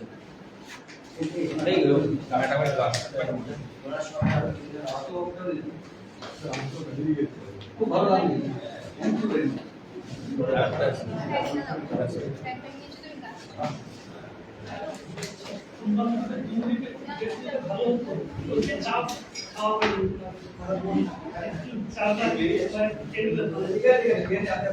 বলুন না ও ভাই পার্থবাবুর কাছে একটু নিয়ে যাবেন। হ্যাঁ হ্যাঁ অসংখ্য ধন্যবাদ ম্যাডাম। আমাদের পূর্বের বক্তা ডক্টর সঙ্গীতা সেনরাল ম্যাডাম খুব সুন্দরভাবে রবীন্দ্রনাথ এবং আদিবাসী সমাজ সেটা নিয়ে খুব সুন্দর একটা বক্তৃতা আমরা শুনলাম, আমরা সবাই সমৃদ্ধ হলাম, বিশেষত আমি। যদিও রবীন্দ্রনাথ ঠাকুরকে খুব বেশি আমি জানি না, অতটা বুঝতে পারিনি, কিন্তু ম্যাডাম যেখানে শেষ করলেন আশা করবো সেই জায়গা থেকে শুরু করতে এবং আমার মতো করে আমি রবীন্দ্রনাথকে কি বুঝি এবং রবীন্দ্রনাথের যে লেখনী সেই লেখনীগুলোতে আদিবাসী সমাজের কথা, সাঁওতাল সমাজের কথা, সাঁওতাল সমাজের সংস্কৃতির কথা কিভাবে ফুটিয়ে উঠেছে বা ফুটিয়ে তুলেছেন চেষ্টা করব সেগুলো একটা আমার মতো করে একটা ব্যাখ্যা করার, হয়তো কোনো কোনো ক্ষেত্রে সেটা নাও মিলতে পারে, আপনারা মার্জনা করে দেবেন। ম্যাডাম যেটা বলছিলেন শেষের দিকে যে কেন আমি উজাড় করে দিলাম না আমার সবকিছু, কেন আমি এত স্বার্থপর যে আমি একটা সামান্য কণা, সামান্য দানা দিলাম, তখন আমার মনে প্রশ্ন যাচ্ছিল, যখন আদিবাসী সমাজে, সাঁওতাল সমাজে যখন কেউ বাড়িতে আসে অতিথি, তখন সর্বপ্রথম যেটা আদিবাসী সমাজের বাড়ির যেটা ওনারা করেন সেটা হচ্ছে অতিথিকে যত ভালোভাবে পরিষেবা দেওয়া যায় সেখানে তারা এক বিন্দুও খামতি রাখেন না। তাকে আচার ব্যবহার, প্রথমে এলে তাকে ঘুটি জল দিয়ে তাকে অভ্যর্থনা জানানো হয়, তারপরে তার থাকা খাওয়ার সবকিছু ব্যবস্থা করা হয়। তো এইখানে আমার যে প্রশ্ন মনে ঘুরপাক খাচ্ছিল যে রবীন্দ্রনাথ ঠাকুর এটা কেন ভাবলেন যে কেন আমি দিলাম না, উনি কোথা থেকে এই সোর্সটা পেলেন যে আমাকে সবটা দিতে হবে? যেহেতু উনি বিশ্বভারতীতে ছিলেন শান্তিনিকেতনে, তো আমার মনে হয় কোথাও না কোথাও উনি কোনোদিন হয়তো দেখেছিলেন যে সাঁওতাল পল্লীতে গিয়ে উনি দেখেছিলেন যে সেখানে আদিত্যতা কি রকম, সেখানে ওনার মনে প্রশ্ন আসা স্বাভাবিক যে এই রকমের একটা প্রান্তিক জনগোষ্ঠী, প্রান্তিক মানুষজনের মধ্যে যদি এত উদার, এত মানে কি বলবো ওটাকে আন্তরিকতার যে ব্যবহার এটা যদি থাকে, যারা শিক্ষিত সমাজ কিছু কিছু জনের মধ্যে সেটা কেন নেই? হয়তো এই ভাবনা থেকে তিনি তার কাব্যে এই দিকটি ফুটিয়ে তুলে থাকতে পারেন, তো এটা আমার অনুমান। তো যাই হোক, আর রবীন্দ্রনাথ ঠাকুরের যেহেতু 22শে শ্রাবণ গতকাল পেরিয়েছে, তো আমার বক্তব্যের শেষে আমি এটাকে কানেক্ট করার একটা চেষ্টা করব যে রবীন্দ্রনাথের যে আবার যে ভাবনাগুলো আছে। তার আগে আদিবাসী দিবসের যে বিষয়টি সেটা নিয়ে আমি কিছুটা কথা বলবো। যে আপনারা হয়তো সবাই জানেন আদিবাসী দিবস কি না, বিশ্বের বিভিন্ন প্রান্তে যে সমস্ত আদিম অধিবাসীরা রয়েছেন ওনাদের আলাদা স্বতন্ত্র সমাজ ব্যবস্থা, ওনাদের যে ফিলোসফি বা ওনাদের যে দর্শন, ওনাদের রীতিনীতি, সংস্কৃতি সবকিছুই আলাদা রয়েছে এবং সেগুলো খুব বেশি প্রকৃতি নির্ভর বা প্রকৃতি কেন্দ্রিক। প্রকৃতির সঙ্গে বসবাস করার পর প্রকৃতিকে ওনারা কিভাবে দেখছেন, কিভাবে জীবনযাপন করছেন, সেই বিষয়গুলো আমাদের বর্তমান দিনেও ভাবায় যে এইভাবেও চিন্তা ভাবনা করা যায়। যেখানে বর্তমান সময়ে আধুনিকতা, সেখানে আমরা প্রকৃতিকে প্রতিনিয়ত শেষ করে ফেলতে চাইছি, প্রকৃতিকে উচ্ছেদ করতে চাইছি, প্রকৃতির যে সৃষ্টি, যে গাছপালা সেগুলোকে আমরা ধ্বংস করতে চলেছি। সেই জায়গায় আদিবাসীরা তারা কিভাবে এই প্রকৃতিকে বাঁচিয়ে রেখে এটার সঙ্গে যে জীবন, যে জীবিকা ভালো করে চালানো যায়, তাদের যে চিন্তা ভাবনা সেটা অনেকটা আলাদা। আদিবাসীদের যে চিন্তা ভাবনা সেটা হচ্ছে প্রকৃতিকে সঙ্গে নিয়ে আমাদের থাকতে হবে এবং প্রকৃতিকে তারা পুজো করছে। ম্যাডাম বলছিলেন যে বাহা উৎসবের কথা, অর্থাৎ প্রকৃতির পূজা। প্রকৃতিকে আমরা সেখানে তাদেরকে সম্মান জানাচ্ছি, তাদেরকে কৃতজ্ঞতা জানাচ্ছি এবং আদিবাসী সমাজে নতুন যে ফুল ফল পাতা প্রকৃতির যে সম্পদ, সেগুলো কিন্তু এই বাহা পরব বা বাহা উৎসব সেটা না হলে কিন্তু প্রকৃতির থেকে কেউ সংগ্রহ করে না। আমাদের বেঁচে থাকার জন্য সবগুলো আনতে হবে, বনের যে পালা বা বনের যে কাঠ সেগুলো আনতে হবে, কিন্তু আমরা প্রথমে পুজো দিয়ে তারপরে নতুন যে ফুল ফল হয়েছে সেগুলো আমরা ব্যবহার করব। তো এটা হচ্ছে প্রকৃতির বন্দনা। এই ধরনের সংস্কার বা এই ধরনের রীতিনীতি এখনো আদিবাসী সমাজের মধ্যে রয়েছে। এগুলোকে আমাদের আরো বেশি করে জানতে হবে, সবার মধ্যে ছড়িয়ে দিতে হবে। তাহলে বর্তমান সময়ের যে আমাদের সভ্যতার সংকট, আমাদের সভ্যতা কি ধ্বংস হয়ে যাবে? এই যে আমাদের মনের মধ্যে একটি ঘুরপাক খাচ্ছে, তো সেটা হয়তো কিছুটা আমরা সেটাকে কমিয়ে আনতে পারবো। শুধু তাই নয়, শুধু যে প্রকৃতির মধ্যে এই যে এই ধরনের চিন্তা ভাবনা রয়েছে এগুলো নয়, প্রকৃতির মধ্যে অমূল্য সম্পদ লুকিয়ে রয়েছে। সাঁওতালিতে একটা কথা আছে, বাডাইখানে রান বাংখান্ত সাহান। এখানে কি কেউ আমার ভাষাটা বুঝতে পারবেন? তো বাডাইখানে রান বাংখান্ত সাহান, এটার যদি বাংলা করে বলি, এটাকে আবার অনেকেই বলে চিনলে রান না চিনলে সাহান, যদি ও দুটো মিক্স ল্যাঙ্গুয়েজ। তো মানে হচ্ছে যদি তুমি চিনতে পারো এটা ওষুধ, এই যে এটা যদি তুমি চিনতে পারো এটা ওষুধ, আর যদি না চিনতে পারো তাহলে এটা জ্বালানি। অর্থাৎ গাছগাছড়াকে বলা হচ্ছে, তুমি যদি গাছগাছড়াকে সঠিকভাবে চিনতে পারো, ওটা এক একটা গাছ মানে এক একটা প্রাকৃতিক ওষুধ। যদি না চিনতে পারো সেটা দিয়ে রান্না হবে, ওটা পুড়ে ছাই হয়ে যায়। তো এই ধরনের প্রচুর যে আমাদের যে ফক লিটারেচার বা যে মৌখিক যে সাহিত্য, এর মধ্যে প্রচুর এই ধরনের কথাগুলো আছে যেগুলো আমাদের জীবন যাপনের জ্ঞান আহরণের যে বিষয়, সেগুলো আদিবাসী বা সাঁওতাল সমাজে দীর্ঘদিন ধরে বংশ পরম্পরায় এগুলো চলে এসেছে। যে সময় সাঁওতাল বা আদিবাসী সমাজে বর্তমানে যে চিরাচরিত শিক্ষা ব্যবস্থা ছিল না, তখন এই ধরনের বিভিন্ন কাহিনী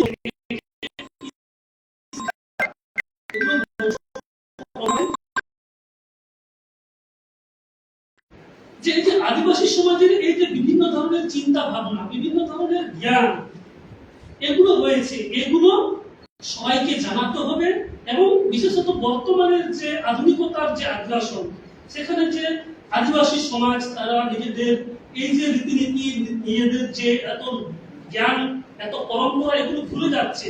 তারা আধুনিক সমাজের সঙ্গে আধুনিক সমাজের তালে তারা সেখানে তাল মিলাচ্ছে। ম্যাডামও বলছিলেন যে তারা সেগুলো হারিয়ে ফেলছে। এইগুলো যাতে না হারিয়ে যায় সেই বিষয়ে সচেতনতা বৃদ্ধি করার জন্য এই আদিবাসী দিবস। আমাদের জানতে হবে যে তাদের চিন্তা ভাবনা, তাদের সমস্ত কিছু, এবং তার সঙ্গে প্রাকৃতিক জ্ঞানের সঙ্গে সঙ্গে আদিবাসী সাঁওতাল সমাজের একটি সমৃদ্ধ সংস্কৃতি রয়েছে। সেখানে তাদের যে নৃত্য, সমাবেত নৃত্য, এবং সব জায়গাতেই একটি অদ্ভুত দর্শন রয়েছে। কোন কোন কবি বলেছেন যে সকলে আমরা সকলের তরে, আমরা একা কেউ নই, আমরা বেঁচে আছি পরের জন্য।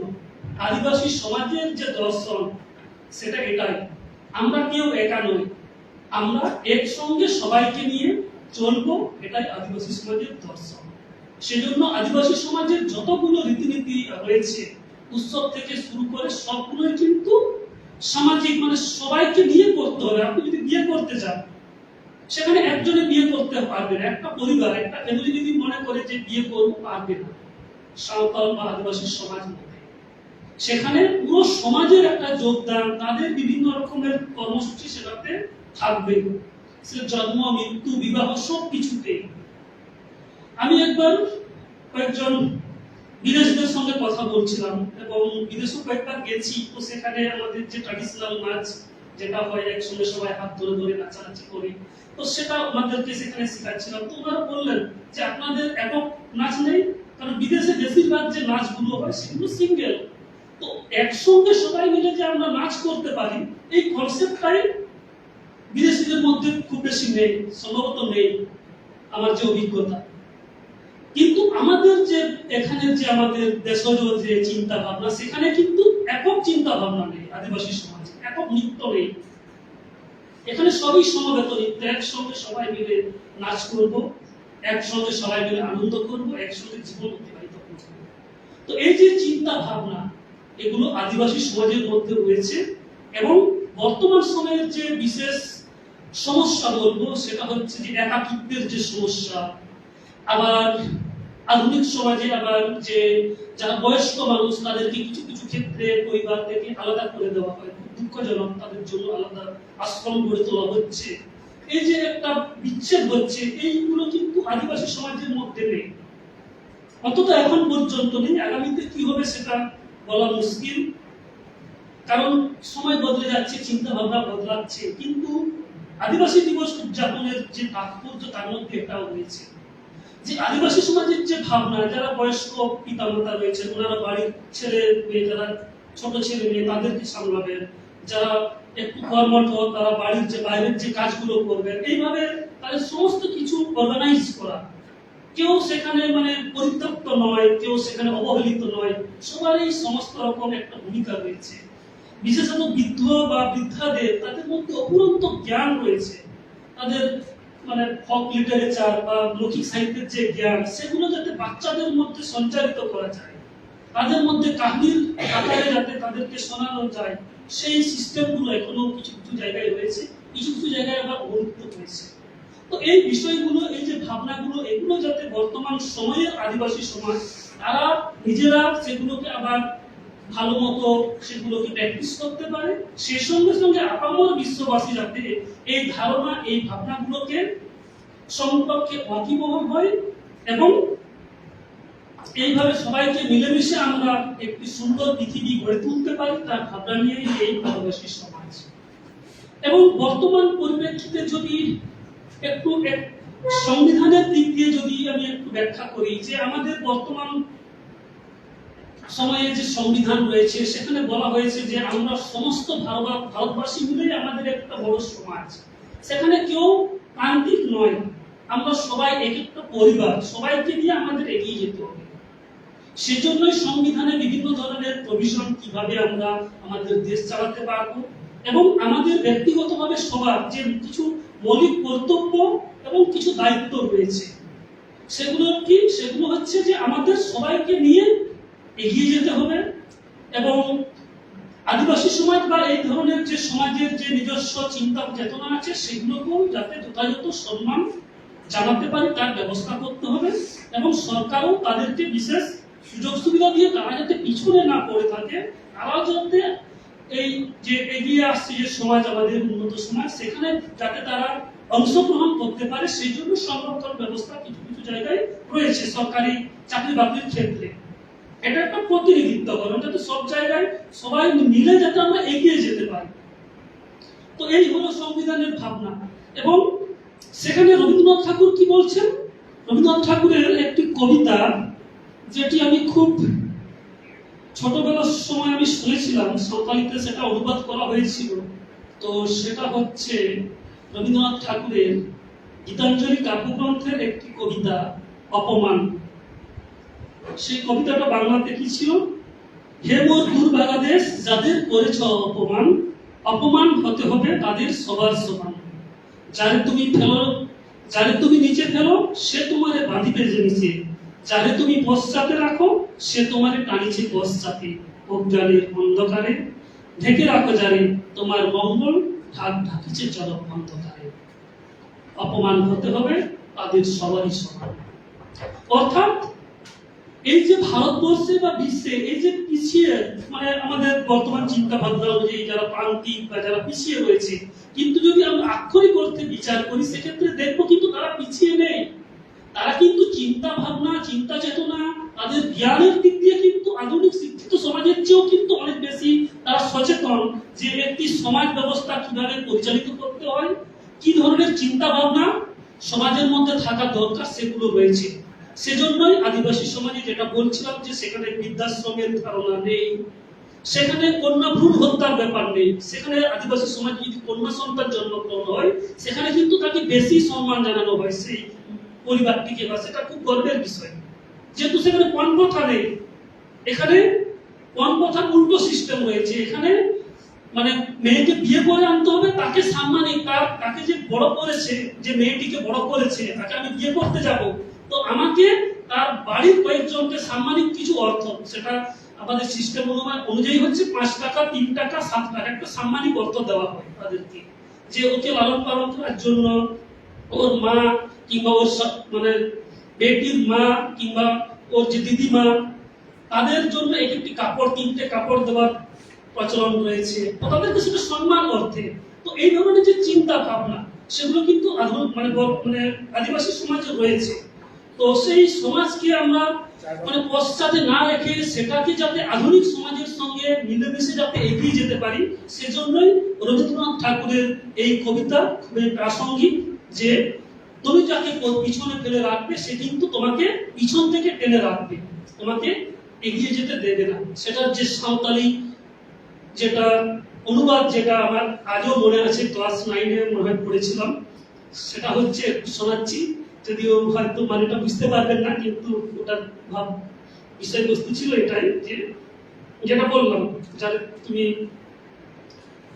হে মজদুর বাংলাদেশ এই অভাগা দিসম যাহাই আমেন অপমান কাদিয়া অপমান হুইউ তামামি দিন মুনিসুমান যাহাই আম দহ কাদিয়াম তায়ম রে যাহাই আম তায়মিয়া উনি যে তল বেয়াই লাতা উডম রে দহ কাদিয়াম যাহাই উনি আমে পরের মেলাতা।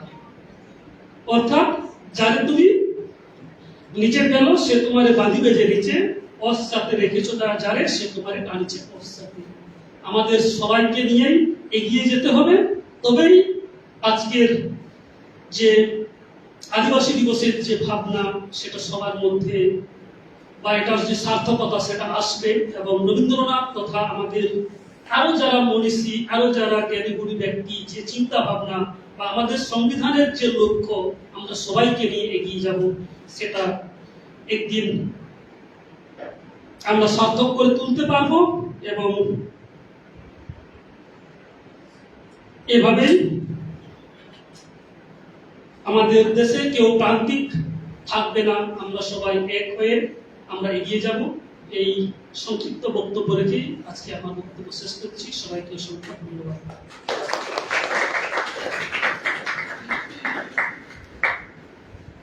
আমরা দুজনই হচ্ছে আদিবাসী এলাকার। আচ্ছা, ভালো জানবেন বিষয়গুলো যেগুলো বললাম। সাঁওতালি ভাষা ও সংস্কৃতির সঙ্গে যুক্ত একজন শিক্ষাবিদ হিসেবে আপনার অভিজ্ঞতা ও দৃষ্টিভঙ্গি আজকের ইন্ডিজিনিয়াস পিপলস ডে আলোচনাকে একটি বিশেষ মাত্রা দিন। রবীন্দ্রনাথ বলেছিলেন, বিশ্ব সাথে যোগে যেথায় বিহারো সেইখানে যোগ তোমার সাথে আমার। এই বিশ্ব সাথে যোগ, এর মধ্যেই রয়েছে বহু স্বরের পৃথিবী, বহু ভাষা, বহু সংস্কৃতি, বহু জনগোষ্ঠী। রানী রাসমণি গ্রিন ইউনিভার্সিটির পরিবারের পক্ষ থেকে স্যার আপনাকে আমরা বিশেষভাবে ধন্যবাদ জানাচ্ছি আপনার এই মূল্যবান ও মননশীল বক্তব্যের জন্য। এবার আমাদের তৃতীয় বিশেষ বক্তা doctor Nabagopal Roy. Nabagopal Roy, associate professor, department of Bengali, Sidhu Kanu বিশ্ব ইউনিভার্সিটি, পুরুলিয়া। আগেই বলেছি যে স্যার সবসময় আমাদের সমস্ত কাজে আমাদের সঙ্গে যুক্ত থাকেন। যারা আজকে যেসব ছাত্রছাত্রী বা আধিকারিক বৃন্দ স্যারকে যারা আজকে প্রথম দেখছেন বা শুনছেন, তাদের সামনে বলি যে উনি অনেক কাজ করেছেন, ফেলোশিপ পেয়েছেন, যার মধ্যে একটি বিশেষ উল্লেখযোগ্য, যেটা না বলে পারা যায় না, সেটা হচ্ছে ওনাকে জাপানের টোকিও ইউনিভার্সিটি থেকে স্পেশাল ইনভিটেশন দেওয়া হয়েছিল। ওখানে গিয়ে উনি কাজও করেছেন এবং টোকিও ইউনিভার্সিটি ফরেন স্টাডিজে ওখানে 2 বছর ধরে স্যার কাজ করেছেন এবং বাংলা ভাষার তে উনি নিজস্ব একটি যে স্বতন্ত্র পরিচিতি সেটি তৈরি করেছেন এবং তিনি এশিয়াটিক সোসাইটিতে ইন্ডোলজিস্ট ক্ষিতিমোহন সেনের উপরে কাজ করেছেন ফেলোশিপে এবং এখন আপাতত উনি একটি আইসিসিআর এর কাজ আইসিসিআর যেটা ওয়েবসাইট সেখানে আমরা জানি যেটা Indian council for social and relations যেটাকে বলে সোশ্যাল স্টাডিজ রিলেশনস, সেখানে উনি share narrative between India and Japan of good fortune and supernatural influences through fairy tales and inspiration, অর্থাৎ যেগুলো আমাদের রূপক কাহিনী বা আমরা যেগুলো ছোটবেলা থেকে শুনেছি। আমরা জানি না তোমরা এখানে যারা উপস্থিত ছাত্রছাত্রীরা আছো তারা ছোটবেলায় ঠাকুমার চুরির গল্প পড়েছো কিনা, যদি পড়ে থাকো একজন দুজন হাসি মুখ দেখতে পাচ্ছি। সেইটা নিয়ে স্যারের একটা বিশেষ কাজ আছে, স্যারকে আমরা সশস্ত্র আমন্ত্রণ জানাচ্ছি তার বক্তব্যের জন্য।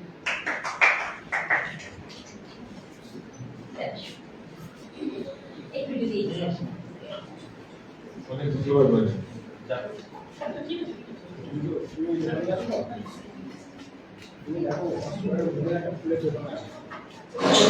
রানী রাসমণি কেন্দ্রীয় ইউনিভার্সিটিকে এদের প্রত্যেককে আমাদের কৃতজ্ঞতা।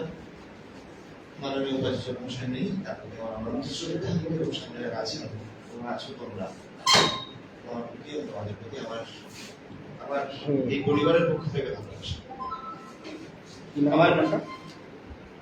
আমাকে আজকে কেন বলতে বলা হয়েছে আমি জানি না।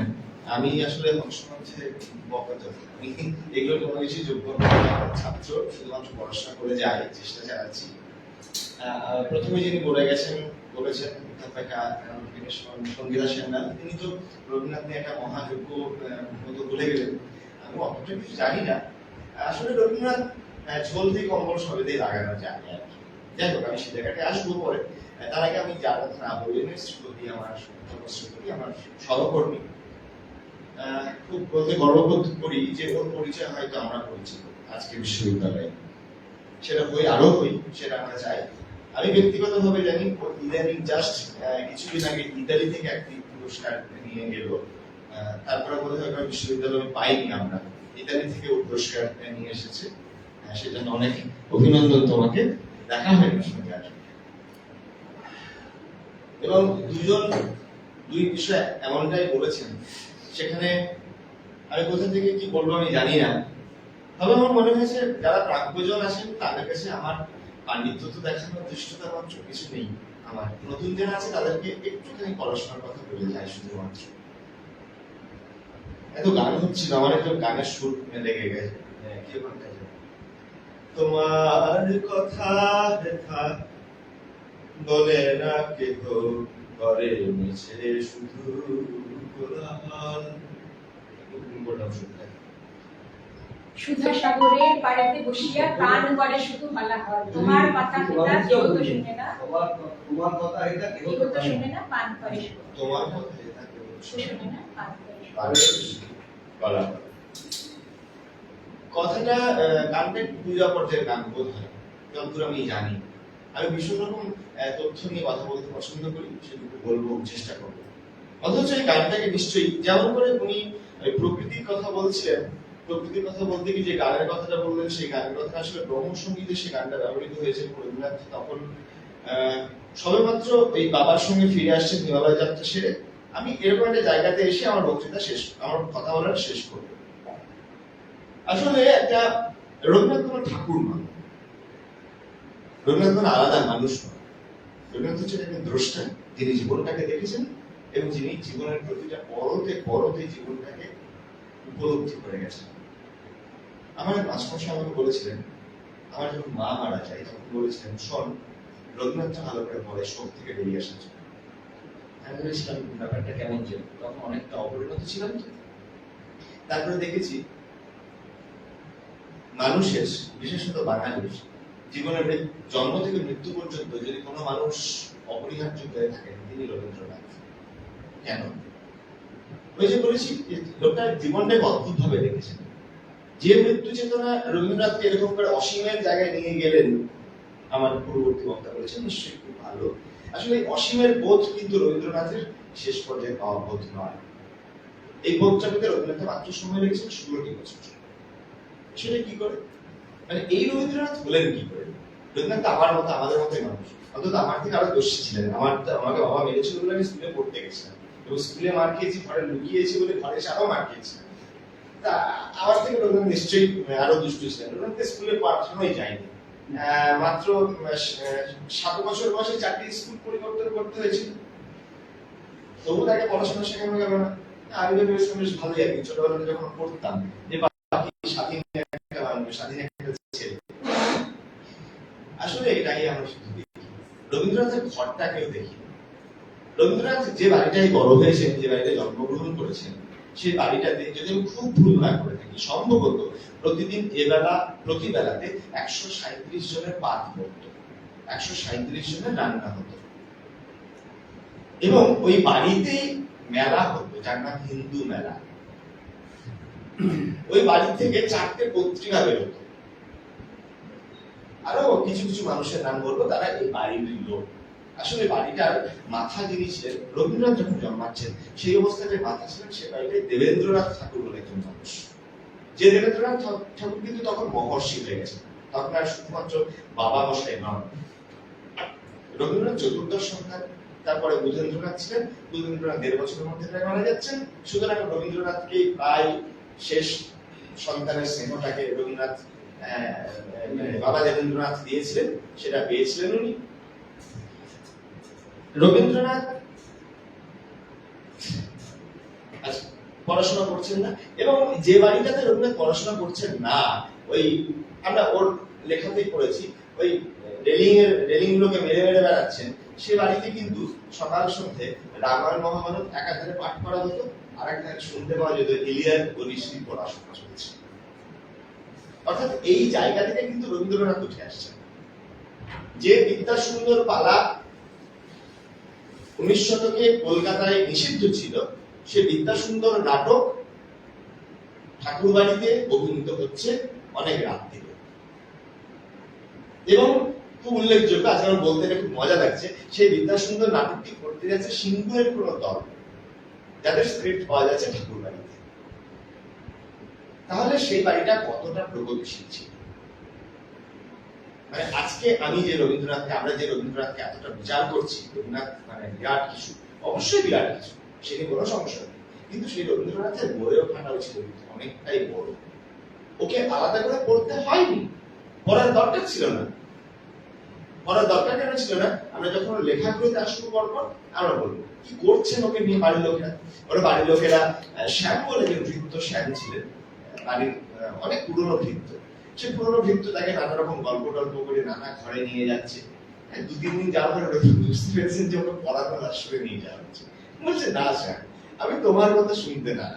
শ্যাম কি করলো, ওকে নিয়ে গিয়ে কুস্তিগিরের দলে ফেলে দিল। ঠাকুর বাড়িতে তখন কুস্তিগির শেখানো, খুব মজাদার ঘর, ঘরে যা চাইবে সব পাবে। ওই ঘর থেকে বাঙালির প্রথম ব্যারিস্টার, ওই ঘর থেকে বঙ্গীয় নাট্যশালার পুরোধা ব্যক্তিত্ব জ্যোতিরিন্দ্রনাথ ঠাকুর, ওই বাড়ির থেকে স্বর্ণকুমারী দেবী বলে একজন বিদুষী লেখিকা। ভাবা যায় এরকম একটা ঘর থেকে উঠে আসছেন রবীন্দ্রনাথ, আর ওই লোকটার কিছু হচ্ছে না।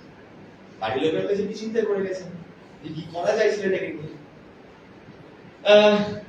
উপনয়ন দেওয়া হলো। আচ্ছা, ঠাকুর বাড়িটা আবার ব্রাহ্ম সমাজের সঙ্গে সম্পৃক্ত, কারণ আমরা জানি দেবেন্দ্রনাথের নেতৃত্বে তখন তত্ত্ববোধিনী পত্রিকা এবং তত্ত্ববোধিনী সভা চলছে বাড়িতে। ব্রাহ্ম সমাজ রীতিমতো সেখানে অধিবেশন চালাচ্ছে কেশবচন্দ্র সেনের নেতৃত্বে। অক্ষয় কুমার দত্তরা আসছেন, কেশব বড়াল আসছেন, পরবর্তীতে যে জুনিয়র গুলো এই কি নাম মিনারেলাল ফেরিয়াল যারা আছেন, যাদেরকে আমরা প্রণাম করি, তারা ওই মানে পিছনে আসছেন। মানে এইটা ছিল ঠাকুর বাড়ি। তা উপনয়ন দেওয়া হচ্ছে, বাড়িতে সবাই খুব চিন্তিত যে ছেলেটাকে নিয়ে কি করা যায়। এই যে বলেছিলাম বাবার একটু স্নেহটা পাচ্ছেন বেশি। রবীন্দ্রনাথের প্রথম বাহিরে নিজের হিমালয়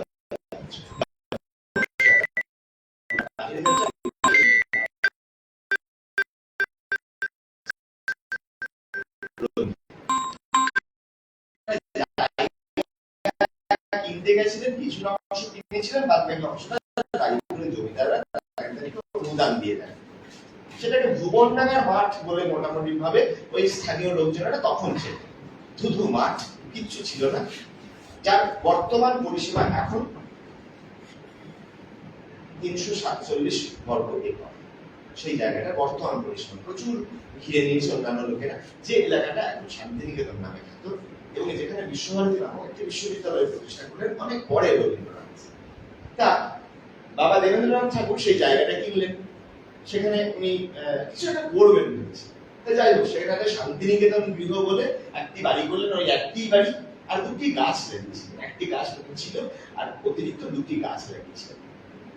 এটা ইতিমধ্যে ঘটে গেছে। উপনয়নের পর ছেলেকে নিয়ে যাওয়া হচ্ছে, ছেলেকে হিমালয় ভ্রমণে নেবেন। একটানা হিমালয় ভ্রমণে নিয়ে গেলে যদি ছেলের কষ্ট হয়, তাই শান্তিনিকেতনে রাখলেন নিয়ে গিয়ে ছেলেকে কয়েকদিনের জন্য।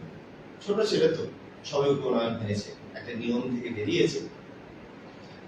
ছেলেকে পাহাড়ে চড়াবেন বলে ওখানকার স্থানীয় মানুষজনদেরকে দিয়ে 3টে বড় বড় মাটির স্তূপ তৈরি করেছিল ছেলেকে পাহাড়ে চড়া অভ্যাস করাবেন বলে। এগুলো সব জীবন স্মৃতিতে লেখা আছে। আসলে রবীন্দ্রনাথ নিজেই নিজের বড় রেফারেন্স, মানে রবীন্দ্রনাথের থেকে বড় রেফারেন্স নিজের আর কেউ হতে পারে না। আমি একটা গান দিয়ে, এই যে গানটা এখন করলাম এবং এই প্রকৃতির এই গানটা, এটা দিয়ে আমার বক্তব্য শেষ করব। আমি চেষ্টা করবো সে জায়গায় তাড়াতাড়ি যেতে, কিন্তু মাঝখানে একটু গল্প করে যাচ্ছে, আমি পড়াশোনা একটু কম জানি।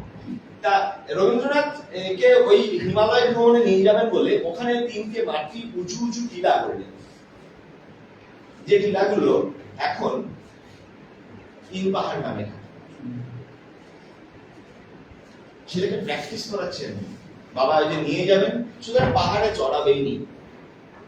রবীন্দ্রনাথের প্রথম বাইরে যাবেন, নিয়ে গেলেন হিমালয় এবং ছেলেকে কিন্তু চড়াচ্ছেন উপরে, শুধু বাবা আর ওই উপনয়ন হওয়া ছেলে। ইত্যাবসরে রবীন্দ্রনাথের লেখালেখির সঙ্গে একটু হাতের পরিচয় ঘটে গেছে। হিন্দু মেলা বলে বাড়িতে যেটা মেলা হচ্ছে, সেই হিন্দু মেলার উপহার ছোট বয়সের কবিতা, সেই করতে গিয়ে ওখানে মেঘনাথ বধ কাব্যের একটা সমালোচনা করে বসছেন উল্টো পাল্টা, যেটা পরে প্রত্যাহার করছেন রবীন্দ্রনাথ। একটা দুটো এমনি কবিতা লিখছেন, একে ওকে দিচ্ছেন যদি কোথাও প্রকাশ করা যায়। সঙ্গে কোনো কিছু প্রকাশ হয়নি, কিন্তু বাবা মশাই একটা খাতা নিয়ে আসছেন, সে খাতাতে দেখছেন অসংবদ্ধ ভাবে কিছু গানের কথা লেখা রয়েছে। বাবা মশাই বললেন যে তুমি গানটার প্রতি মনোনিবেশ করো এবং ঔপনিষদের কিছু চিন্তা ভাবনা, উপনিষদের ভাব ওই হিমালয় যাত্রা থেকে তার কানে দেওয়া হবে। ঠাকুর বাড়িতে নানা রকম উৎসব অনুষ্ঠানের মধ্যে বর্ষ শেষের অনুষ্ঠান এবং বর্ষবরণের অনুষ্ঠান দীর্ঘদিন ধরে চলে আসছে। তা এই বর্ষবরণের অনুষ্ঠানে ব্রহ্মসঙ্গীত গাওয়া হতো এবং দেবেন্দ্রনাথ ঠাকুরের আগেই দ্বারকানাথ ঠাকুর, দেবেন্দ্রনাথের বাবা, যিনি প্রিন্স দ্বারকানাথ চেগর, তার ইতিহাসটা প্রিন্স দ্বারকানাথ চেগর হওয়ার পিছনে অন্যতম কারণ যে এই পূর্ব ভারতের যত রকমের রপ্তানি বিজনেস ছিল, রপ্তানি ব্যবসা ছিল, সবটাই দ্বারকানাথ ছিল। বালি, ইন্দোনেশিয়া, চীন, জাপান, জাকার্তা, এইগুলোতে এখনো পর্যন্ত আমি অন্তত 3-4টে দেশ জানি যে এখনো পর্যন্ত টেগর গার্ডেন বলে গঙ্গার সমুদ্রের তীরে প্রত্যেক জায়গাতে টেগর গার্ডেন বলে একটা করে গার্ডেন আছে, যেখানে তাদের জাহাজ নোঙর করা হয়। নাগাসাকিতে আছে, বালিতে আছে, জাকার্তাতে আছে এবং সেগুলো সৌভাগ্যপূর্ণ আমার সেখানে ছবিও আমার কাছে আছে। তার প্রিন্স দ্বারকানাথ চেগর ছিলেন সে। অতএব যে বাড়িটার থেকে রবীন্দ্রনাথ উঠে এলেন, সে বাড়িটা অর্থনৈতিকভাবে এতটা বলশালী, সংস্কৃতির দিক থেকে এতটা এগিয়ে, যেটাকে বলা যেতে পারে 19 শতকের বাঙালির পীঠস্থান সেই জোড়াসাঁকো। সেই বাড়ি থেকে রবীন্দ্রনাথ উঠছেন। সুতরাং রবীন্দ্রনাথের বোধটা আর 5টা বাঙালি সন্তানের থেকে আলাদা হবে, এর মধ্যে কোনো অস্বীকার করার কোনো জায়গা নেই। কিন্তু রবীন্দ্রনাথের দেখাটা ছিল আলাদা। দেখাটার জন্য বাবা অবশ্যই অন্যতম মন্ত্রণাদাতা এবং তার পরবর্তী ক্ষেত্রে তার নিজস্ব জীবন। রবীন্দ্রনাথ বাড়িতে ফিরে এলেন এবং ফিরে এসে ব্রহ্মসঙ্গীত রচনার কাজে হাত দিলেন। এবং রবীন্দ্রনাথ ব্রহ্মসঙ্গীত রচনা করছেন। বিদ্যাবসানে নানা রকম ঘটনার সঙ্গে তাকে শিলাইদহ পাঠানো হচ্ছে, শিলাইদহ থেকে সাজাদপুর পাঠানো হচ্ছে, পাতিসার পাঠানো হচ্ছে, সবগুলোতে জমিদারি দেখানোর কাজে। আমার একটু চা দেবেন তো? আমার কোনো অসুবিধা নেই, সবাইকে দিন চা খাবো। আমার কথা কানে পৌঁছে আমি জানি তা এই সব জায়গাতে জমিদারি দেখানোর কাজে পাঠানো হচ্ছে। জমিদারি গুলোকে সেই বছরের জন্য রবীন্দ্রনাথ লাঠে তুলে দিয়ে চলে আসছে। সুতরাং জমিদারির ক্ষেত্রেও লোকটা পুরো ব্যর্থ। কি করা যায়, এটা মহা সমস্যায় পড়ে গেল। তা রবীন্দ্রনাথকে মোটামুটি ঠাকুরবাড়িতে প্রায় একঘরে করে রাখা হলো। ওই ভৃত্য শ্যাম আর ভৃত্যদের ছেলেগুলো মানে 167 জনের মধ্যে গোটা 7-8 জন রবীন্দ্রনাথের সঙ্গে হয়তো খেলাধুলা করার মতো কেউ রইল। কিন্তু ইত্যাবসারে আরেকজনের আগমন ঘটলো এই বাড়িতে। জ্যোতিদাদার স্ত্রী, জ্যোতিদাদার বিয়ে হলো, কাদম্বরী দেবী নতুন বৌঠানের আগমন ঘটলো এই বাড়িতে। কিন্তু এই বাড়িতে আরেকজন মহিলা সারদা দেবী মা থাকা সত্ত্বেও এই বাড়ির কর্তৃত্বটা ছিল সম্পূর্ণ জ্ঞানদানন্দিনীর কাছে। জ্ঞানদানন্দিনী কিরকম মহিলা? বিচক্ষণ মহিলা। জ্ঞানদানন্দিনীর মতো বিচক্ষণ মহিলা সেই সময়কালে কেন এখনো বোধ হয় আমাদের ভাবতে কষ্ট করতে হয়। সেই সময়কালে কোট প্যান্ট পরে ইংরেজদের পার্টিতে গিয়ে হাজির হতেন এই জ্ঞানদানন্দিনী দেবী। অথচ এই জ্ঞানদানন্দিনী দেবী ছিলেন ওই বর্ষশেষ এবং বর্ষবরণের সমস্ত অনুষ্ঠানের তদারক করতেন এবং বাবা মশাই এই জ্ঞানদানন্দিনীকে ভীষণ রকম ভাবে বিশ্বাস করতেন। তাই জ্ঞানদানন্দিনীর আক্রোশই হোক বা হিংসাতেই হোক বা অজানিত কোনো কারণেই হোক, রবীন্দ্রনাথ এবং কাদম্বরীর বন্ধুত্বটাকে সহজে মেনে নিতে পারলেন। যেহেতু সমস্ত নিয়ন্ত্রণ কাদম্বরী দেবীর হাতে, যেহেতু সমস্ত নিয়ন্ত্রণ জ্ঞানদানন্দিনী দেবীর হাতে, তাই রবীন্দ্রনাথকে অজানিত কোনো কারণেই ঠাকুর বাড়িতে আর দেখতে পাওয়া যাচ্ছে। এটা রবীন্দ্রনাথের সেকেন্ড ফেজ। তখন রবীন্দ্রনাথ সন্ধ্যা সঙ্গীত প্রভাত সঙ্গীত পেরিয়ে বনফুল সন্ধ্যা সঙ্গীত প্রভাত সঙ্গীত পেরিয়ে করিও কোমল লেখার দিকে যাচ্ছেন। খুব ভাইটাল টাইম। এর আগে যেটা হয়েছে, পার্সিলের বাড়িতে পাঠানো হয়েছিল। পার্সিলের বাড়িতে যখন আছেন রবীন্দ্রনাথ প্রচুর কবিতা লিখছেন, যে কবিতাগুলো বালকে বেরোচ্ছে এবং যে কবিতাগুলো পরবর্তী ক্ষেত্রে সন্ধ্যা সঙ্গীত কাব্যগ্রন্থে বেরোচ্ছে, এবং সেখানে নাকি একটি উল্লেখযোগ্য কবিতা আছে যেটাকে বাংলার ক্রিটিকরা বলে থাকেন, অনেক ক্রিটিক বলেছেন, আমার নিজে পড়া, যে সেটা নাকি আধ্যাত্মবাদের অন্যতম কবিতা নির্ঝরে স্বপ্নভঙ্গ। সেই মূর্খদের কাছে আমার একটি প্রশ্ন, রবীন্দ্রনাথ তখন অধ্যাত্মবাদের কিছু জানতেন না এবং এই অধ্যাত্মবাদ কি ছিল সেটাও জীবন স্মৃতিতে রবীন্দ্রনাথ লিখে দিয়েছেন। দুটো তিনটে লাইন ছিল, আমি ঢালিব করুণা ধারা, আমি ভাঙিব পাষাণ কারা, আরো কয়েকটা জায়গা আমার খুব পছন্দের, তালে তালে দিব তালি, শিখর হইতে শিখরে ছুটিব। আসলে এইগুলো রবীন্দ্রনাথের পরের লেখাতে, ইভেন চতুরঙ্গতে পর্যন্ত এসে এই শব্দগুলো ভীষণ রকম ভাবে রবীন্দ্র সাহিত্যকে ঘিরে ধরবে। যারা রবীন্দ্র সাহিত্য নিয়ে একটু পড়াশোনা করবেন বা রবীন্দ্র সাহিত্য বা গান ভালোবাসবেন, তারা দেখতে পাবেন এই কথাগুলো বারংবার আমরা দেখতে পাই। এটা রবীন্দ্রনাথের এই কবিতাটা কোথাও সারা ফেলে দিয়েছিল সেই সময়। একটা সমালোচনাও বেরিয়েছিল বেনামে অবধ বন্ধু। যাই হোক, সেই বিতর্কের মধ্যে আমরা যাচ্ছি না। ঠিক এই সময়কালে রবীন্দ্রনাথকে, এই সময়কালটা কিন্তু মাঝখানে 4 বছর চলে যাচ্ছে। আমি বিরক্ত করছি না বিষয়ে, তবে বিরক্ত করার একটা গানও আছে ওখানে। যাই হোক, তা আমি খুব তাড়াতাড়ি শেষ করছি। এইখানে পার্সিলের বাড়ি, তারপর আবার হিমালয় যাত্রা করি দেওয়া হচ্ছিল রবীন্দ্রনাথকে। মাঝখানে একবার বিলেত পাঠানো হয়েছিল দাদার কাছে ব্যারিস্টারি পড়াতে। 6 মাস পর ফিরে আসছেন রবীন্দ্রনাথ, কারণ বিলেত থেকে বেশ কিছু চিঠি লিখছিলেন, চিঠিগুলোর কোনো উত্তর পাচ্ছিলেন না। সেই ক্ষোভে ক্ষোভ যন্ত্রণায় অভিমতায় ফিরে এলেন, ফিরে এসে দেখছিলেন, দেখলেন চিঠিটা প্রাপকের কাছে খাইনি, বাড়ির গার্জিয়ান জ্ঞানদানন্দিনীর হাতে গিয়ে পৌঁছেছে। এবং যা হওয়া উচিত ছিল তাই। বোধ হয় এর প্রেক্ষাপটটা কোথাও চুপড়ে বাড়িতেও আছে, যদিও এই দেখাটা শুধু আমার না, এটা জগদীশ ভট্টাচার্য এবং পরবর্তী এলা তপব্রত ঘোষরা এটা অনেক কাটাছেড়া করেছে। আমি নতুন বলছি না এই কথা। যাই হোক, তা হিমালয় যাত্রা, শান্তিনিকেতনে রবীন্দ্রনাথ থাকছেন, কলকাতায় ঢুকছেন, কিন্তু কোনোভাবে জোড়াসাঁকো ঠাকুর বাড়িতে আসতে পারছেন না। তারপরেই রবীন্দ্রনাথের জীবনের প্রথম মৃত্যু কাদম্বরী দেবী।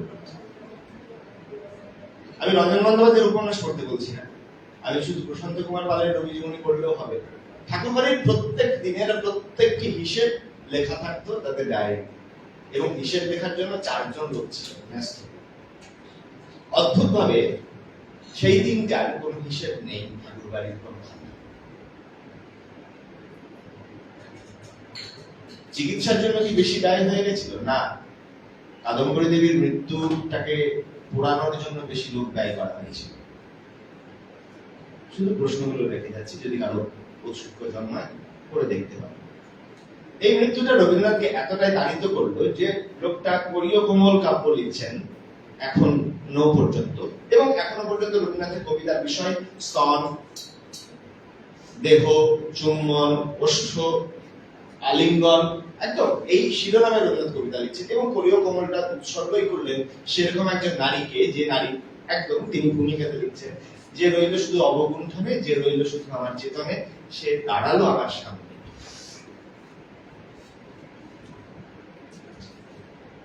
এবং এই ঘটনার পর রবীন্দ্রনাথ আর 4 বছর কোনো কবিতায় হাত দিতে পারেন, 4 বছর কোনো কবিতা লিখতে পারছেন না রবীন্দ্রনাথ। যে লোকটা কোরীয় কোমলের মতো কাব্য লিখছেন, যে লোকটা এর আগে নির্ঝর স্বপ্নভঙ্গের মতো আরতিময় কবিতা লিখছেন, ঠিক এর পরেই যে কাব্যগ্রন্থটা বেরোচ্ছে সেই কাব্যগ্রন্থের নাম মানস, এবং মানুষের কাব্যগ্রন্থের শেষে উনি লিখছেন যে আমি আবার মানুষ প্রতিমা করতে পারবো কি, জিজ্ঞাসা চিহ্ন দিয়ে শেষ করছেন।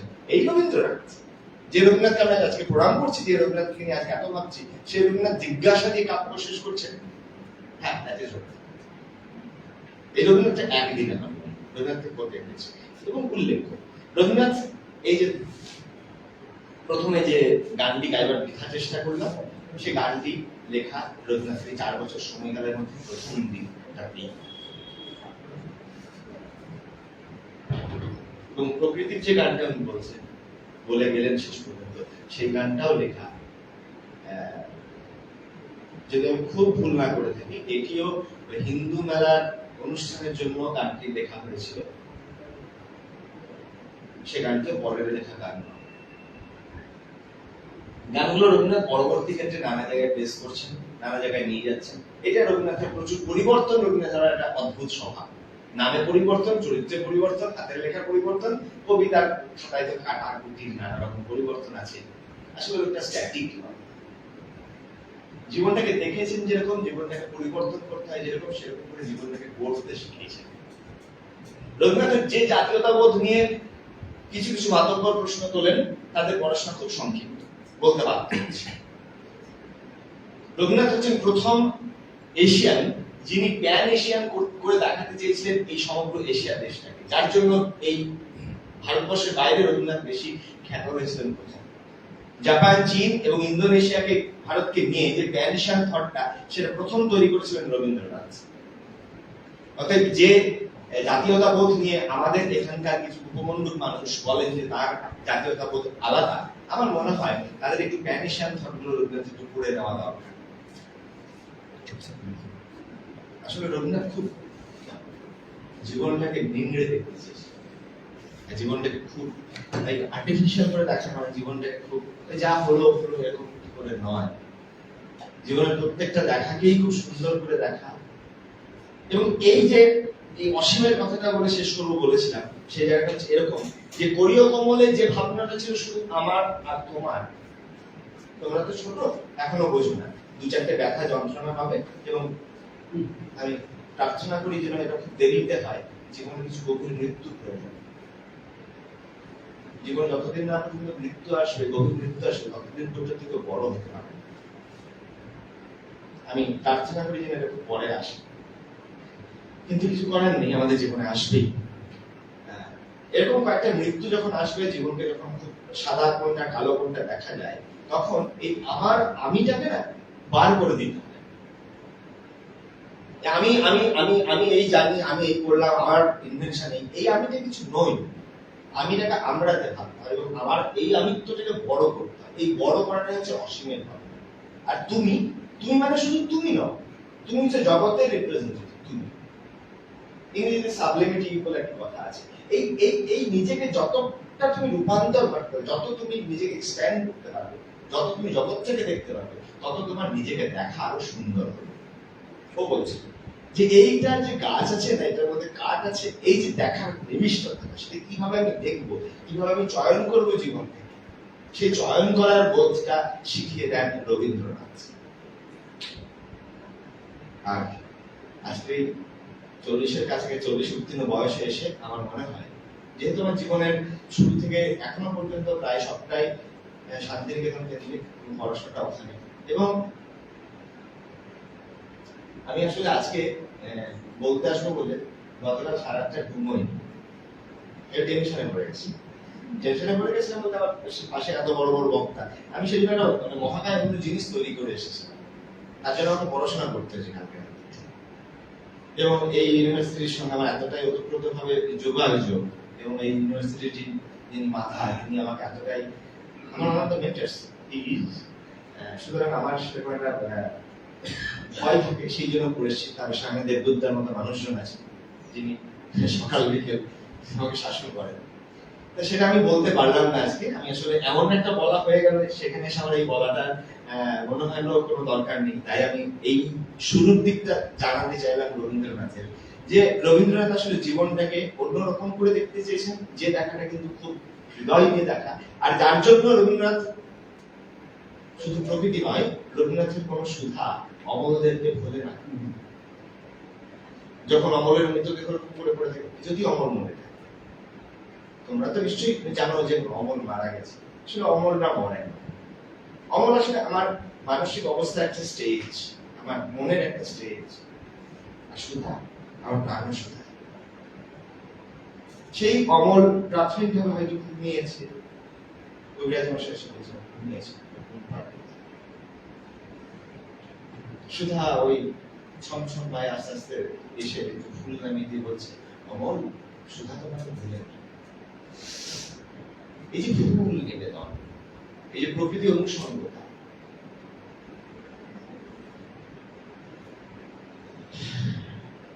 এটা খুব গভীরভাবে বুঝতে হয়, এবং জীবনটাকে শুধু আমার মধ্যে রাখা যায় না, জীবনটাকে খুব বড় করে আমিটাকে ছেড়ে দিতে হয়। এই আমিটাকে বড় করে ছেড়ে দেওয়ার জায়গা আমার মনে হয় রবীন্দ্রনাথ যেভাবে দেখিয়েছেন, বাঙালিকে আর কেউ কোনোদিন দেখাতে পারবে না। ভালো থাকুন সবাই, রবীন্দ্রনাথ পড়ুন, রবীন্দ্রনাথের সঙ্গে আসুন, রবীন্দ্রনাথ বাঙালিকে মাসতে শেখেন। এখানে তুমি যাদের সামনে বললে তারা কেউ বাংলা বা সাহিত্যের স্টুডেন্ট নয়, এরা হচ্ছে ম্যাক্সিমামই হচ্ছে environmental science, public nutrition, public health এবং কেমিস্ট্রি। সুতরাং তারা যে তোমার বক্তব্যটা, তোমাদের বক্তব্য শুনলো খুব ভালো। কারণ ব্যাপারটা হচ্ছে যে রবীন্দ্রনাথ ছাড়া কিছু নেই। আমি জয়দান নিয়ে কপি লিখেছি, প্রত্যেকটা কপির মধ্যে রবীন্দ্রনাথের 2-3টে সেন্টেন্স আছে। এবং এই যে আমি ক্লাইমেট চেঞ্জ পড়াই, তাতেও আমার রবীন্দ্রনাথকে ছাড়া কোনো মানে উপায় নেই। পার্থক্যটা বোঝানোর জন্য ওনার সময় উনি কেমন ভাবে হেমন্তকালকে দেখেছেন, বসন্তকালকে দেখেছেন, বর্ষাকালকে দেখেছেন, শরৎকালকে দেখেছেন, কিন্তু সেগুলো এরা কেউ দেখতে পাচ্ছে। সেটা দিয়ে সুতরাং খুব ভালো করে সবাই বুঝবে। সুধা এদের নাম সমল অনেকে না পড়লেও কিন্তু সামনে ম্যাডাম আছে,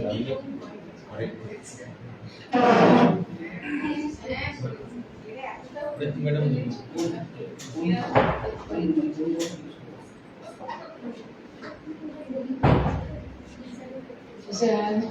দেবদূত স্যার আগেই বলে দিয়েছেন যে উনি কতটা ভালো বলেছেন স্যার, নবগোপাল স্যার আমাদের সবার সামনে। তবুও একটা তো ফর্মালিটি থাকে সবার পক্ষ থেকে, রানী রাসমণি ইউনিভার্সিটি সবার পক্ষ থেকে আমরা স্যারকে অসংখ্য ধন্যবাদ জানাচ্ছি, এত সুন্দর করে প্রাঞ্জল ভাষায় সহজ করে রবীন্দ্রনাথকে এরকম ভাবে আমাদের সামনে তুলে ধরা। এখন যেটা প্রশ্ন হচ্ছে সেটা হচ্ছে যে রবীন্দ্রনাথকে কিভাবে আমরা স্মরণ করব? শুধু বক্তৃতা দিয়ে, শুধু 2-1টা কবিতা বলে বোধহয় নয়, তাকে তার যে মানবতা সেটাকে আমাদের ধারণ করতে হবে, তবেই বোধহয় আমাদের এই যে স্মরণ সেটা চিরস্মরণীয় হবে। এবং এই যে আমরা আজকে ইন্ডিজিনিয়াস পিপলস যেটা আমরা করলাম, আদিবাসী জনগোষ্ঠীর যে মানুষের প্রান্তিক মানুষ যারা, তাদেরকে আমরা স্যার আমাদের তার বক্তৃতার মাধ্যমে তুলে ধরলেন। এবং বক্তৃতার মাধ্যমে আরেকটি কথা যেটা উনি বললেন সেটা হচ্ছে যে যেটা যখন আমিও পড়াই তখন বলি যে আদিবাসী মেয়েরা দে আর ডাবলি মার্জিনালাইজড। এক হচ্ছে তারা মেয়ে বলে, আর এক হচ্ছে তারা আদিবাসী মেয়ে বলে, সেটাও স্যার বলেছেন। সুতরাং সেটা খুব ভালো লাগলো। রানী রাসমণি গ্রিন ইউনিভার্সিটির পক্ষ থেকে উপস্থিত সকলকে জানাই আন্তরিক কৃতজ্ঞতা। জয় হোক জ্ঞানের, জয় হোক মানবতার, জয় হোক বহুত্বের। এবার সমাপ্তি ভাষণ দেবেন আমাদের পিডি সেক্রেটারি শ্রী চিন্ময় বন্দ্যোপাধ্যায় স্যার।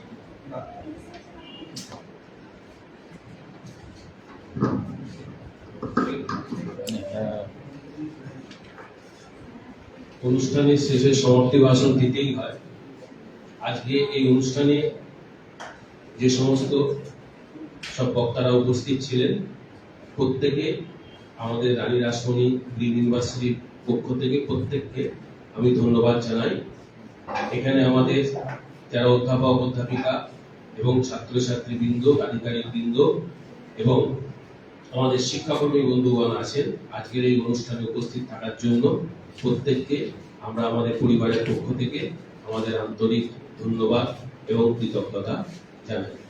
অনুষ্ঠানের শেষ হবে আমাদের জাতীয় সঙ্গীত।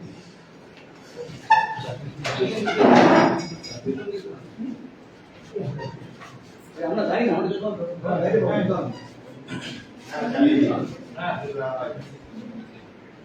একদম ভুল হবে।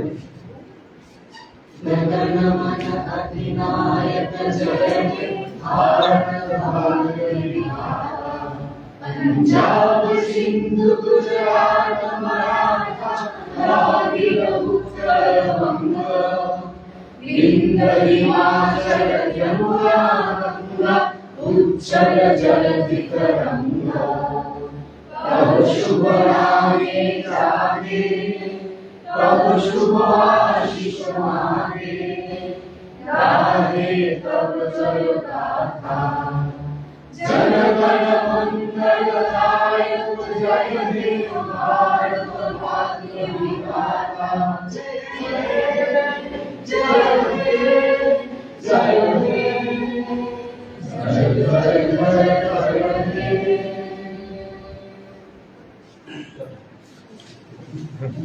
জয়